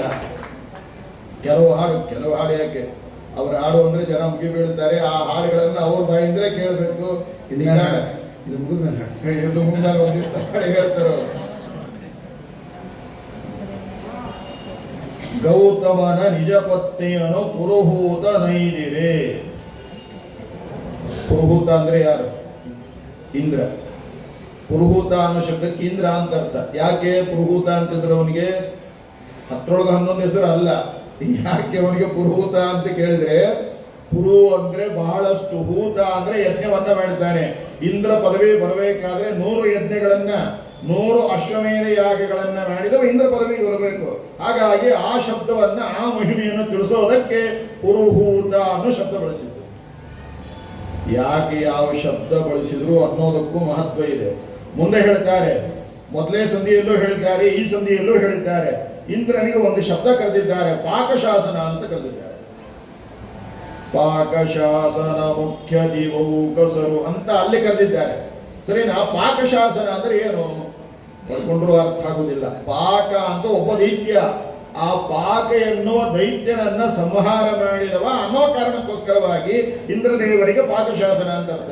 ಇಲ್ಲಿ ಪುರುಹೂತ ಅಂತ ಯಾಕೆ ಅಂತ ಕೇಳಿದ್ರೆ, ಸಾವಿರಾರು ಯಜ್ಞಗಳನ್ನ ಮಾಡುವ 100 ಅಶ್ವಮೇಧ ಯಾಗವನ್ನ ಮಾಡಿ ಇಂದ್ರ ಪದವಿಯನ್ನು ಪಡೆಯುತ್ತಾನೆ ಅನ್ನೋದಕ್ಕೋಸ್ಕರವಾಗಿ. ಅಂತಹ ಅವನಿಗೆ 100 ಅಶ್ವಮೇಧ ಯಾಗ ಮಾಡಿ ಇಂದ್ರ ಪದವಿಯನ್ನ ಆಳುವವನಿಗೆ, ಅಪರೋಕ್ಷ ಜ್ಞಾನಿಗೆ, ನಮ್ಮ ಇಂದ್ರಿಯಗಳ ನಿಯಾಮಕ ದೇವತೆಗಳಲ್ಲಿ ಒಬ್ಬನಾಗಿರತಕ್ಕಂಥವನಿಗೆ ಗೌತಮನ ಪತ್ನಿಯನ್ನ ಕೆಣಕಬೇಕಾಗಿಲ್ಲ. ಗೌತಮನ ಪತ್ನಿಯನ್ನ ಆ ಕೆಣಕಿದ್ದರಿಂದ ಅವನಿಗೆ ದೋಷ ಬರಬೇಕಾಗಿಲ್ಲ. ಕೆಲವರೆಲ್ಲ ವಿಮರ್ಶೆಯನ್ನ ಮಾಡಿ ಅದನ್ನೆಲ್ಲ ತಮ್ಮ ತಲೆಯಲ್ಲಿದ್ದದ್ದನ್ನ ಅಲ್ಲಿ ತುಂಬಿ ಅಪಚಾರವನ್ನ ಮಾಡಿದ್ರು. ಏನು ಅಪಚಾರ ಮಾಡಿದ್ರು? ಅಹಲ್ಯೆಗೆ ಬೇಕಾಗಿತ್ತು, ಅದಕ್ಕೋಸ್ಕರ ಇಂದ್ರ ಬಂದ ಅಂತೆಲ್ಲ ಕೆಡವರಿದ್ದಾರೆ. ಅಲ್ಲಿ ನಡೆದದ್ದು ಇಷ್ಟೇ. ಒಂದು ವಿಷಯ ತಿಳ್ಕೊಳ್ಳಿ, ಪ್ರತಿಯೊಬ್ಬ ಸ್ತ್ರೀ ಪುರುಷರಲ್ಲಿ ದೇವತೆಗಳಿದ್ದು ಈ ಗೃಹಸ್ಥ ಜೀವನವನ್ನ ನಡೆಸ್ತಾರೆ. ಹರಿಕಥಾಮೃತ ಸಾರ ಓದಿದವರಿಗೆಲ್ಲ ಇದು ಗೊತ್ತು. ಪುರುಷರ ದೇಹದಲ್ಲಿ ಪುರುಷ ರೂಪದಿಂದ, ಸ್ತ್ರೀ ದೇಹದಲ್ಲಿ ಸ್ತ್ರೀ ರೂಪದಿಂದನೇ ಪರಮಾತ್ಮ ಇದ್ದು ಎಲ್ಲ ಕಾರ್ಯವನ್ನ ಮಾಡ್ತಾರೆ. ಹಾಗಾಗಿ ಎಲ್ಲ ಸ್ತ್ರೀಯರನ್ನ ಋತುಮತಿಯಾದ ಮೇಲೆ ಭೋಗ ಮಾಡುವವರು ಯಾರು ಅಂದ್ರೆ ದೇವತೆಗಳೇ. ಹಾಗಾಗಿ ನಮ್ಮಲ್ಲಿ ಬಂದ ಕ್ರಮ ಏನು ಅಂತ ಕೇಳಿದ್ರೆ, ಈಗೆಲ್ಲ ಕಾಯ್ದೆ ಕಾನೂನು ಬಹಳ ಸಿಕ್ತು. ಹಾಗಾಗಿ ಋತುಮತಿಯಾಗುವ ಮೊದಲೇ ಮದುವೆ ಮಾಡಬೇಕು ಅನ್ನೋದು ಈ ಕಾರಣಕ್ಕೋಸ್ಕರ ಬಂದರು. ಸರಿನಾ? ಹಾಗಾಗಿ ಎಲ್ಲ ಸ್ತ್ರೀಯರನ್ನ ಮೊದಲು ಸಂಪರ್ಕ ಮಾಡುವವರು ಯಾರು ಅಂದ್ರೆ ದೇವತೆಗಳು. ಸರಿ, ಇಂದ್ರ ಯಾಕೆ ಅಹಲ್ಯೆ ಹತ್ರ ಬಂದ? ಅದಕ್ಕೆ ಒಂದೇ ಒಂದು ಕಾರಣ, ತುಂಬಾ ಇದೆ. ಒಂದೇ ಒಂದು ಕಾರಣ ಏನು ಅಂದ್ರೆ, ಗೌತಮರಿಗೆ ಸ್ವರೂಪ ಯೋಗ್ಯತೆಗೆ ಮೀರಿದ ಪುಣ್ಯ ಸಂಗ್ರಹ ಆಗಿದೆ. ಸ್ವರೂಪ ಯೋಗ್ಯತೆಗೆ ಮೀರಿದ ಪುಣ್ಯ ಅಂದ್ರೆ ಏನು ಗೊತ್ತೇನು? 75 ಮಾರ್ಕಸ್ ಬರಬೇಕಾಗಿರ್ತದೆ, ಅದ್ರ ಬದಲು 150 ಮಾರ್ಕಸ್ ಬಂದಿದೆ. ಇದು ಯಾರಿಗೆ ಬಂದಿತ್ತು ಗೊತ್ತೇನು? ರಾಮಾವತಾರದಲ್ಲಿ ಲಕ್ಷ್ಮಣನಿಗೆ ಅಪಾರವಾದ ಸೇವೆಯನ್ನ ಮಾಡಿದ್ದರ ಪರಿಣಾಮವಾಗಿ ಏನಾಯಿತು 75 ಬರೋದು ಬದಲು 150 ಬಂತು. ಹಾಗಾಗಿ ಭಗವಂತ ಕೃಷ್ಣಾವತಾರದಲ್ಲಿ ಅವರನ್ನ ಅಣ್ಣನನ್ನಾಗಿ ಹುಟ್ಟಿಸ್ಬಿಟ್ಟ, ಬಲರಾಮನಾಗಿ. ಒಮ್ಮೆ ದೇವರಿಗೆ ನಾನು ಅಣ್ಣ ಅಂತ ಭಾವನೆ ಬಂದ್ರೆ ಸ್ವರೂಪ ಯೋಗ್ಯತೆಗೆ ಮೀರಿದ ಪುಣ್ಯ ಹ್ರಾಸವಾಗುತ್ತೆ. ಜೊತೆಗೆ 2 ಸಲ ದೇವರನ್ನು ತಪ್ಪಾಗಿ ತಿಳ್ಕೊಂಡು ಶಮಂತಕ ಮಣಿಯ ಪ್ರಸಂಗದಲ್ಲಿ ಕೃಷ್ಣನೇ ಯಾಕೆ ಮಣಿ ಕದ್ದಿರಬಾರದು ಅಂತ. ಹಾಗೆ ಗೌತಮನಿಗೆ ಏನಾಗಿತ್ತು ಅಂದ್ರೆ ಸ್ವರೂಪ ಯೋಗ್ಯತೆಗೆ ಮೀರಿದ ಪುಣ್ಯ ಬಂದಿತ್ತು. ಆ ಪುಣ್ಯ ಸಂಗ್ರಹ ಆದಾಗ ಅದನ್ನ ಕಡಿಮೆ ಮಾಡಬೇಕು. ಏನಾದರೂ ಅವರಿಗೆ ಸಿಟ್ಟು ಬರಲ್ಲ. ಕೆಲವರು ಹಾಗಿರ್ತಾರೆ. ಯಾರು ರಾಮಾಯಣ ಕಾಲದಲ್ಲಿ ಋಷ್ಯಶೃಂಗ ಅಂತ ವಿಭಾಂಡಕ ಋಷಿ, ಆ ವಿಭಾಂಡಕ ಋಷಿ ಮಗ ಯಾರು ಅಂದ್ರೆ ಋಷ್ಯಶೃಂಗ. ಆ ಋಷ್ಯಶೃಂಗನಿಗೆ ಹೆಣ್ಣು ಅನ್ನುವ ವಸ್ತುವಿನ ಪರಿಚಯವೇ ಇಲ್ಲ. ಇಂಥವರು ಇರ್ತಾರೆ. ಹಾಗಾಗಿ ಅವನು ಅರಮನೆಗೆ ಪ್ರವೇಶ ಮಾಡಿದರೆ ಮಳೆ ಬರ್ತದೆ. ಅಯೋಧ್ಯೆಯಲ್ಲಿ 12 ವರ್ಷಗಳ ಕಾಲದ ದೀರ್ಘವಾದ ಬರಗಾಲ ಇರ್ತದೆ. ಅವನು ಪ್ರವೇಶ ಮಾಡಿದರೆ ಮಳೆ ಆಗ್ತದೆ ಅಂತ ವಾಡಿಕೆ ಇದ್ದದ್ರಿಂದ ಉಪಾಯ ಮಾಡಿ ಅವನನ್ನ ಅರಮನೆಗೆ ಕರೆಸ್ತಾರೆ. ಆಮೇಲೆ ದಶರಥ ಮಹಾರಾಜ ತನ್ನ ಒಬ್ಬಳೇ ಮಗಳಾದ ಶಾಂತಾದೇವಿಯನ್ನು ಋಷಿಶೃಂಗನಿಗೆ ದಾರಿ ಎರೆದು ಕೊಡ್ತಾರೆ. ಹೀಗೆ ಏನು ಅಂತ ಕೇಳಿದ್ರೆ ಕೆಲವು ಋಷಿಗಳಿಗೆ ಕೋಪ ಬರೋದೇ ಇಲ್ಲ. ಹಾಗೆ ಗೌತಮರಿಗೆ ಒಟ್ಟ ಕೋಪ ಅನ್ನೋದು ಬರಲೇ ಇಲ್ಲ. ಅಚ್ಚರ ನಾವಂತೂ ನೋಡಿಲ್ಲಲ್ಲ. ಹಾಗಾದ್ರೆ ಎಂದು ಒಂಚೂರು ಕೋಪಕ್ಕೆ ಒಳಗಾಗದೇ ಇರುವ ಶಾಂತ ಮೂರ್ತಿಗಳು, ತಪೋಮೂರ್ತಿಗಳು, ಜ್ಞಾನಮೂರ್ತಿಗಳು ಅಂದ್ರೆ ನಮ್ಮ ಕಣ್ಣೆದುರಿಗೆ ಓಡಾಡ್ತಕ್ಕಂತಹ ನಡೆದಾಡುವ ದೇವರು ಅಂದ್ರೆ ಸತ್ಯಾತ್ಮ ತೀರ್ಥ ಶ್ರೀಪಾದಗಳು. ಅವರಿಗೆ ಕೋಪ ಬಂದದ್ದು ನಾವಂತೂ ನೋಡಿಲ್ಲ. ಸರಿನಾ? ಹಾಗಾಗಿ ಗೌತಮರಿಗೆ ಸ್ವರೂಪ ಯೋಗ್ಯತೆಗೆ ಮೀರಿದ ಪುಣ್ಯ ಸಂಗ್ರಹ ಆಗಿದೆ. ಕೋಪ ತರಿಸ್ಬೇಕು. ಕೋಪ ತರಿಸ್ಬೇಕಾದ್ರೆ ಇಂದ್ರ ಒಂದು ಉಪಾಯ ಮಾಡಿದ. ಅವರ ಸ್ವರೂಪ ಯೋಗ್ಯತೆಗೆ ಮೀರಿದ ಪುಣ್ಯ ಕಡಿಮೆ ಆಗಬೇಕು ಅನ್ನೋದಕ್ಕೋಸ್ಕರವಾಗಿ ಅವಳನ್ನೇನು ಮಾಡಿದ ಅಂತ ಕೇಳಿದ್ರೆ ಗೌತಮರ ರೂಪದಿಂದ ಸ್ವೀಕಾರ ಮಾಡಿದ. ಅಹಲ್ಯೆ ಇಷ್ಟಪಟ್ಟಿದ್ದರೆ, ಇಂದ್ರ ಬೇಕು ಅಂತಾಗಿದ್ದರೆ ಇಂದ್ರನ ರೂಪದಲ್ಲಿ ಹೋಗ್ತಿದ್ದೇ ವಿನಃ ಗೌತಮರ ರೂಪದಲ್ಲಿ ಹೋಗ್ತಾ ಇರಲಿಲ್ಲ ಅಲ್ವಾ? ಆದ್ದರಿಂದ ಅಹಲ್ಯೆ ಇಷ್ಟಪಟ್ಟು ದೇವೇಂದ್ರನನ್ನ ಕರೆದದ್ದಲ್ಲ, ಗೌತಮರ ಸ್ವರೂಪ ಯೋಗ್ಯತೆಗೆ ಮೀರಿದ ಪುಣ್ಯವನ್ನ ಕಡಿಮೆ ಮಾಡುವುದಕ್ಕೋಸ್ಕರವಾಗಿ ಇಂದ್ರ ಗೌತಮರ ರೂಪದಲ್ಲಿ ಬಂದು ಏನು ಮಾಡಿದ? ಆ ಮೂಲಕವಾಗಿ ಅವರ ಸ್ವರೂಪ ಯೋಗ್ಯತೆಗೆ ಮೀರಿದ ಪುಣ್ಯವನ್ನ ಕಡಿಮೆ ಮಾಡಿದ. ಅವರಿಗೆ ಕೋಪ ಬರುವಂತೆ ಮಾಡಿ ಅವಳಿಗೂ ಶಾಪ ಬರುವ ಹಾಗೆ ಮಾಡಿದ. ತಾನೂ ಶಾಪವನ್ನ ಸ್ವೀಕಾರ ಮಾಡಿದ. ಇದು ಇದರಲ್ಲಿ ರಹಸ್ಯ. ಹಾಗಾಗಿ ಅವರು ಶಾಪ ಕೊಡ್ತಾರೆ. ನಿನಗೆ ಮೈಯೆಲ್ಲ ಕಣ್ಣಾಗಲಿ ಅಂತ ಶಾಪ ಕೊಡ್ತಾರೆ. ಅವಳು ಸಿಲೆಯಾಗಲಿ ಅಂತ ಶಾಪ ಕೊಡ್ತಾರೆ. ರಾಮದೇವರು ಇಬ್ಬರನ್ನು ಅನುಗ್ರಹ ಮಾಡಿದ್ರು. ಇಬ್ಬರ ಶಾಪ ವಿಮೋಚನೆಯನ್ನು ಮಾಡಿದ್ರು. ಇಷ್ಟೆಲ್ಲಾ ದೀರ್ಘವಾದ ವಿಚಾರವನ್ನ ದಾಸರು ಒಂದೇ ಒಂದು ಮಾತಿನಲ್ಲಿ ಏನು ಮಾಡ್ತಾರೆ? ನಿರೂಪಣೆಯನ್ನ ಮಾಡ್ತಾರೆ. ಆಮೇಲೆ ಶಾತಕುಂಭಾತ್ಮಕ ಕಿರೀಟವ ಕೈತವದಿ ಕೈದೊದ್ದು ಇಂದ್ರ ರಾತಿ ಬಾಗಿಲ ಕಾಯ್ದ ಭಕ್ತತ್ವೇನ ಸ್ವೀಕರಿಸಿ. ಅನಂತವರು ಇನ್ನೂ ಸುಮಾರು ಪದ್ಯಗಳನ್ನು ಹೇಳೋದಕ್ಕಿದೆ. ಹಾಗಾಗಿ ಇದೊಂದು ಹೇಳಿ ಮುಗಿಸ್ತೇನೆ. ಶಾತಕುಂಭಾತ್ಮಕ ಕಿರೀಟವ ಅಂದ್ರೇನು? ಶಾತಕುಂಭಾತ್ಮಕ ಕಿರೀಟ ಅಂದ್ರೇನು? ಬಂಗಾರಮಯವಾದ ಕಿರೀಟ. ಏನು ಪ್ರಸಂಗ ಆಯ್ತು ಗೊತ್ತಾ? ನಮ್ಮಲ್ಲಿ ಸಿದ್ಧಾಂತ ಇದೆ. ಏನು ಸಿದ್ಧಾಂತ? ಆಗ ಹೇಳಿದೆ ಆರಂಭದಲ್ಲಿ, ಮೂಲ ರೂಪಕ್ಕೂ ಅವತಾರ ರೂಪಕ್ಕೂ ಭೇದ ಇಲ್ಲ. ಮೂಲ ರೂಪವು ಪೂರ್ಣ, ಅವತಾರ ರೂಪವು ಪೂರ್ಣ. ಕೆಲವರು ಏನು ಮಾಡಿದ್ರು? ಮೂಲ ರೂಪ ಪೂರ್ಣ, ಅವತಾರ ರೂಪದಲ್ಲಿ ಅವನು ಅಳುತ್ತಾನೆ, ಬೀದಿ ಬೀದಿ ಅಲಿದ್ದಾನೆ ಅಂತೆಲ್ಲ ಅವತಾರ ರೂಪ ಅಪೂರ್ಣ ಅಂತ ಕೆಲವರು ಮಾಡಿದರು. ಆದರೆ ಶ್ರೀಮದಾಚಾರ್ಯರ ಸಿದ್ಧಾಂತ ನಿರೂಪಣೆಯನ್ನು ಮಾಡ್ತಾ ಇದೆ. ಮೂಲ ರೂಪವೂ ಪೂರ್ಣ, ಅವತಾರ ರೂಪವೂ ಪೂರ್ಣ. ಅವತಾರ ರೂಪದಲ್ಲಿ ಮಾಡಿದ ದುಃಖಾದಿಗಳೆಲ್ಲವೂ ಕೂಡ ಕೇವಲ ಅಸುರ ಜನ ಮೋಹನಕ್ಕೋಸ್ಕರವಾಗಿ. ಆದ್ದರಿಂದ ಏನಾಯ್ತು ಅಂದ್ರೆ, ಒಮ್ಮೆ ಗರುಡ ದೇವರು ಏನಾಯ್ತು ಅಂತ ಕೇಳಿದ್ರೆ, ಅಮುಕ್ತ ವೈಕುಂಠದಲ್ಲಿರುವ, ವೈಕುಂಠದಲ್ಲಿ ಎರಡಿದೆ, ಒಂದು ಮುಕ್ತ ವೈಕುಂಠ, ಅಮುಕ್ತ ವೈಕುಂಠ ಅಂತ. ಅಂತಹ ಅಮುಕ್ತ ವೈಕುಂಠದಲ್ಲಿ ಇರುವ ಪರಮಾತ್ಮನ ತಲೆಯ ಮೇಲಿರುವ ಒಂದು ಕಿರೀಟ. ಆ ಕಿರೀಟವನ್ನ ಬಲಿಚಕ್ರವರ್ತಿ, ಆ ಬಲಿಚಕ್ರವರ್ತಿ ಯಾರು? ಅವನು ಒಬ್ಬ ಕರ್ಮಜ ದೇವರು. ಬಲಿಚಕ್ರವರ್ತಿ ಒಬ್ಬ ಕರ್ಮಜ ದೇವತೆ. ಆ ಬಲಿಚಕ್ರವರ್ತಿಯಲ್ಲಿ ಬಲಿ ಎನ್ನುವ ಅಸುರನ ಆವೇಶ ಇದೆ ಅನ್ನೋದಕ್ಕೋಸ್ಕರವಾಗಿ ಅವನೇನು ಮಾಡಿದ ಅಂತ ಕೇಳಿದ್ರೆ ನೋಡ್ರಿ ಎಷ್ಟು ಸ್ವಾರಸ್ಯ. ಬಲಿಚಕ್ರವರ್ತಿ ಕರ್ಮಜ ದೇವತೆ, ಅವನಲ್ಲಿ ಬಲಿ ಎನ್ನುವ ಅಸುರನ ಆವೇಶ. ಇದನ್ನು ತಿಳಿಸಿದ ಏಕಮೇವ ಆಚಾರ್ಯರು ಶ್ರೀಮದಾಚಾರ್ಯರು. ಹಾಗಾಗಿ ಆ ಬಲಿಯ ಚಕ್ರವರ್ತಿಯಲ್ಲಿ ಅಸುರಾವೇಶ ಕಾರಣದಿಂದ ಅವನೇನು ಮಾಡಿದ ಅಂದ್ರೆ ಮಲಗಿದ ಪರಮಾತ್ಮನ ತಲೆಯಲ್ಲಿರುವ ಕಿರೀಟವನ್ನು ಕರ್ಕೊಂಡು ಬಂದ್ಬಿಟ್ಟ, ಅಪಹರಣ ಮಾಡಿಕೊಂಡು ಬಂದ್ಬಿಟ್ಟ. ಏನಾಯ್ತು? ಮಲಗಿದ ಸ್ವಾಮಿ ತಲೆಯ ಮೇಲಿರುವ ಕಿರೀಟವನ್ನು ಅಪಹರಣ ಮಾಡಿಕೊಂಡು ಬಂದ. ಅಪಹರಣ ಮಾಡಿಕೊಂಡು ಬಂದಾಗ ಏನಾಯ್ತು? ಗರುಡ ದೇವರು ಸುಮ್ಮನೆ ಬಿಡ್ತಾರೆ ಅಂದ್ರೆ ಗರುಡ ದೇವರು ಏನ್ ಮಾಡಿದ್ರು ಅಂತ ಕೇಳಿದ್ರೆ ಬೆನ್ನೆಟ್ಟಿದ್ರು. ಬೆನ್ನೆಟ್ಟಿದಾಗ ಗಾಬರಿಯಿಂದ ಏನ್ ಮಾಡಿದ ಬಲಿಚಕ್ರವರ್ತಿ? ಆಕಾಶದಿಂದ ಕಿರೀಟ ಬಿಟ್ಟಾಗ ಏನಾಯ್ತು ಪ್ರಸಂಗ ಅಂತ ಕೇಳಿದ್ರೆ, ಗೋಮಂತ ಪರ್ವತದಲ್ಲಿ ಪರಶುರಾಮ ದೇವರಿದ್ರು. ಆವಾಗ ಅವನ ಆಕಾಶದಿಂದ ಬಿಟ್ಟ ಕಿರೀಟ ಗೋಮಂತ ಪರ್ವತದಲ್ಲಿರೋ ಪರಶುರಾಮ ದೇವರ ತಲೆಗೆ ಸರಿಯಾಗಿ ಕೂತ್ಕೊಂಡಿತ್ತು.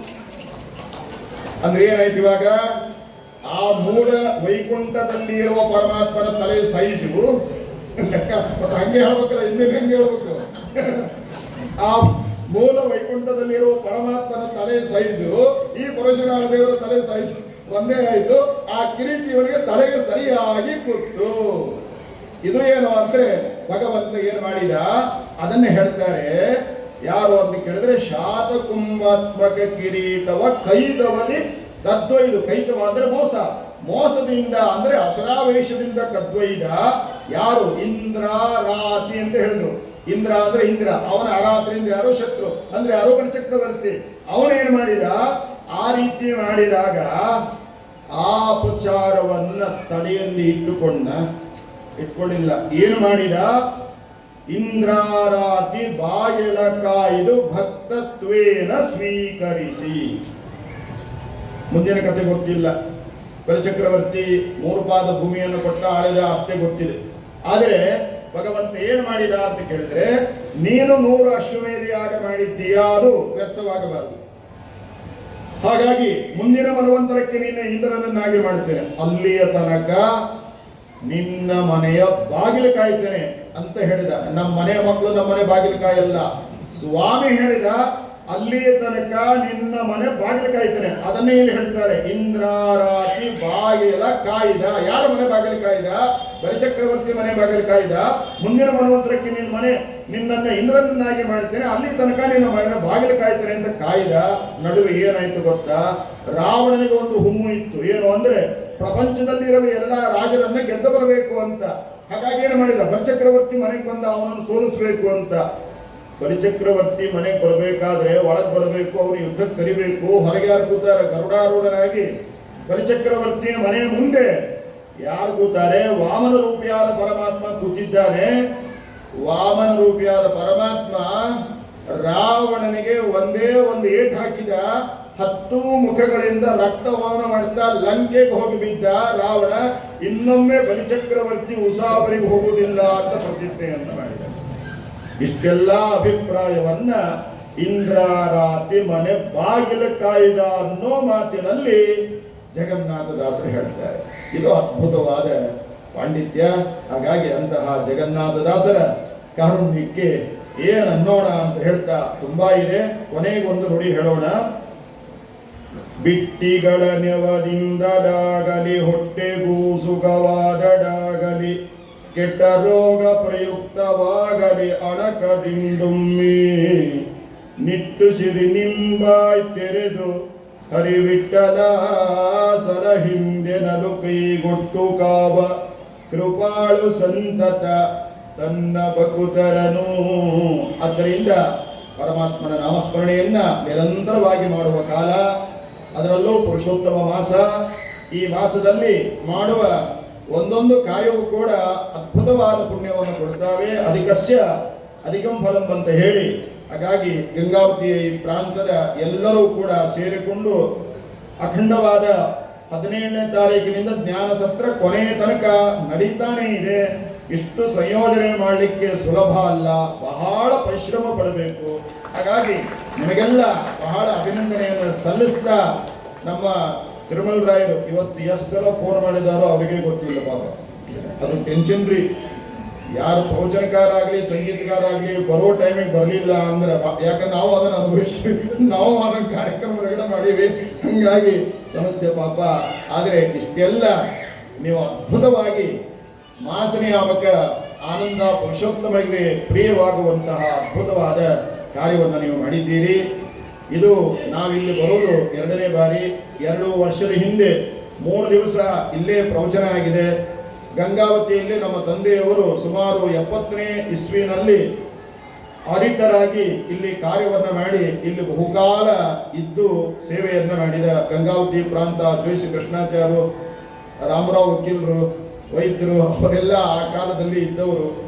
ಅದೆಲ್ಲ ಅವ್ರು ನೆನೆಸ್ಕೊಳ್ತಾ ಇದ್ರು. ಆಮೇಲೆ ಶ್ರೀರಾಮನಗರದಲ್ಲಿ ನಮ್ಮ ಸತ್ಯನಾರಾಯಣರಾವ್ ದೇಶಪಾಂಡೆ ಅವರ ಮನೆಯಲ್ಲಿ ಬೆಳಗ್ಗೆ ಹರಿಕಥಾಮೃತ ಸಾರ ಪಾಠ, ಸಾಯಂಕಾಲ ವೆಂಕಟೇಶ್ವರ ದೇವಸ್ಥಾನದಲ್ಲಿ 3 ತಾಸು ಭಾಗವತ ಪ್ರವಚನ ಆಗ್ತಾ ಇತ್ತು. ಅವರು ಇಲ್ಲಿ ಬಂದಿದ್ದಾರೆ. ಅವರು ಇನ್ನೂ ಅಲ್ಲಿ ಇರತಕ್ಕಂತಹ ಗೃಹಸ್ಥರು ಹಾಗೂ ಕೃಷ್ಣದೇವರಾಯರು ಎಲ್ಲರೂ ಬಂದಿದ್ದಾರೆ. ನೀವೆಲ್ಲ ಶಾಂತ ರೀತಿಯಿಂದ ಕೂತು ಆಸ್ವಾದನೆಯನ್ನ ಮಾಡ್ತಾ ಇದ್ದೀರಿ. ನಿಮಗೆಲ್ಲರಿಗೂ ಅಭಿನಂದನೆಯನ್ನು ಮಾಡ್ತಾ ಅವರದ್ದೇ ಆದ ಕೆಲವು ವಿಶೇಷ ಹಾಡುಗಳನ್ನು ನಮ್ಮ ಅನಂತವರು ಹೇಳ್ತಾರೆ. ಅದನ್ನ ಕೇಳೋಣ ಅಂತ ನಾನು ಅವರಿಗೆ ಬಿಟ್ಟುಕೊಡ್ತಾ ಇದ್ದೇನೆ. ಮುಂದುವರಿಸ್ರಿ. ಕೊನೆಗೆ ನಾನೊಂದು ಹಾಡು ಹೇಳಿ ಕೊನೆಗೆ ನಾನು ಮತ್ತೆ ಮುಂದೆ ಇದ್ದೇನೆ.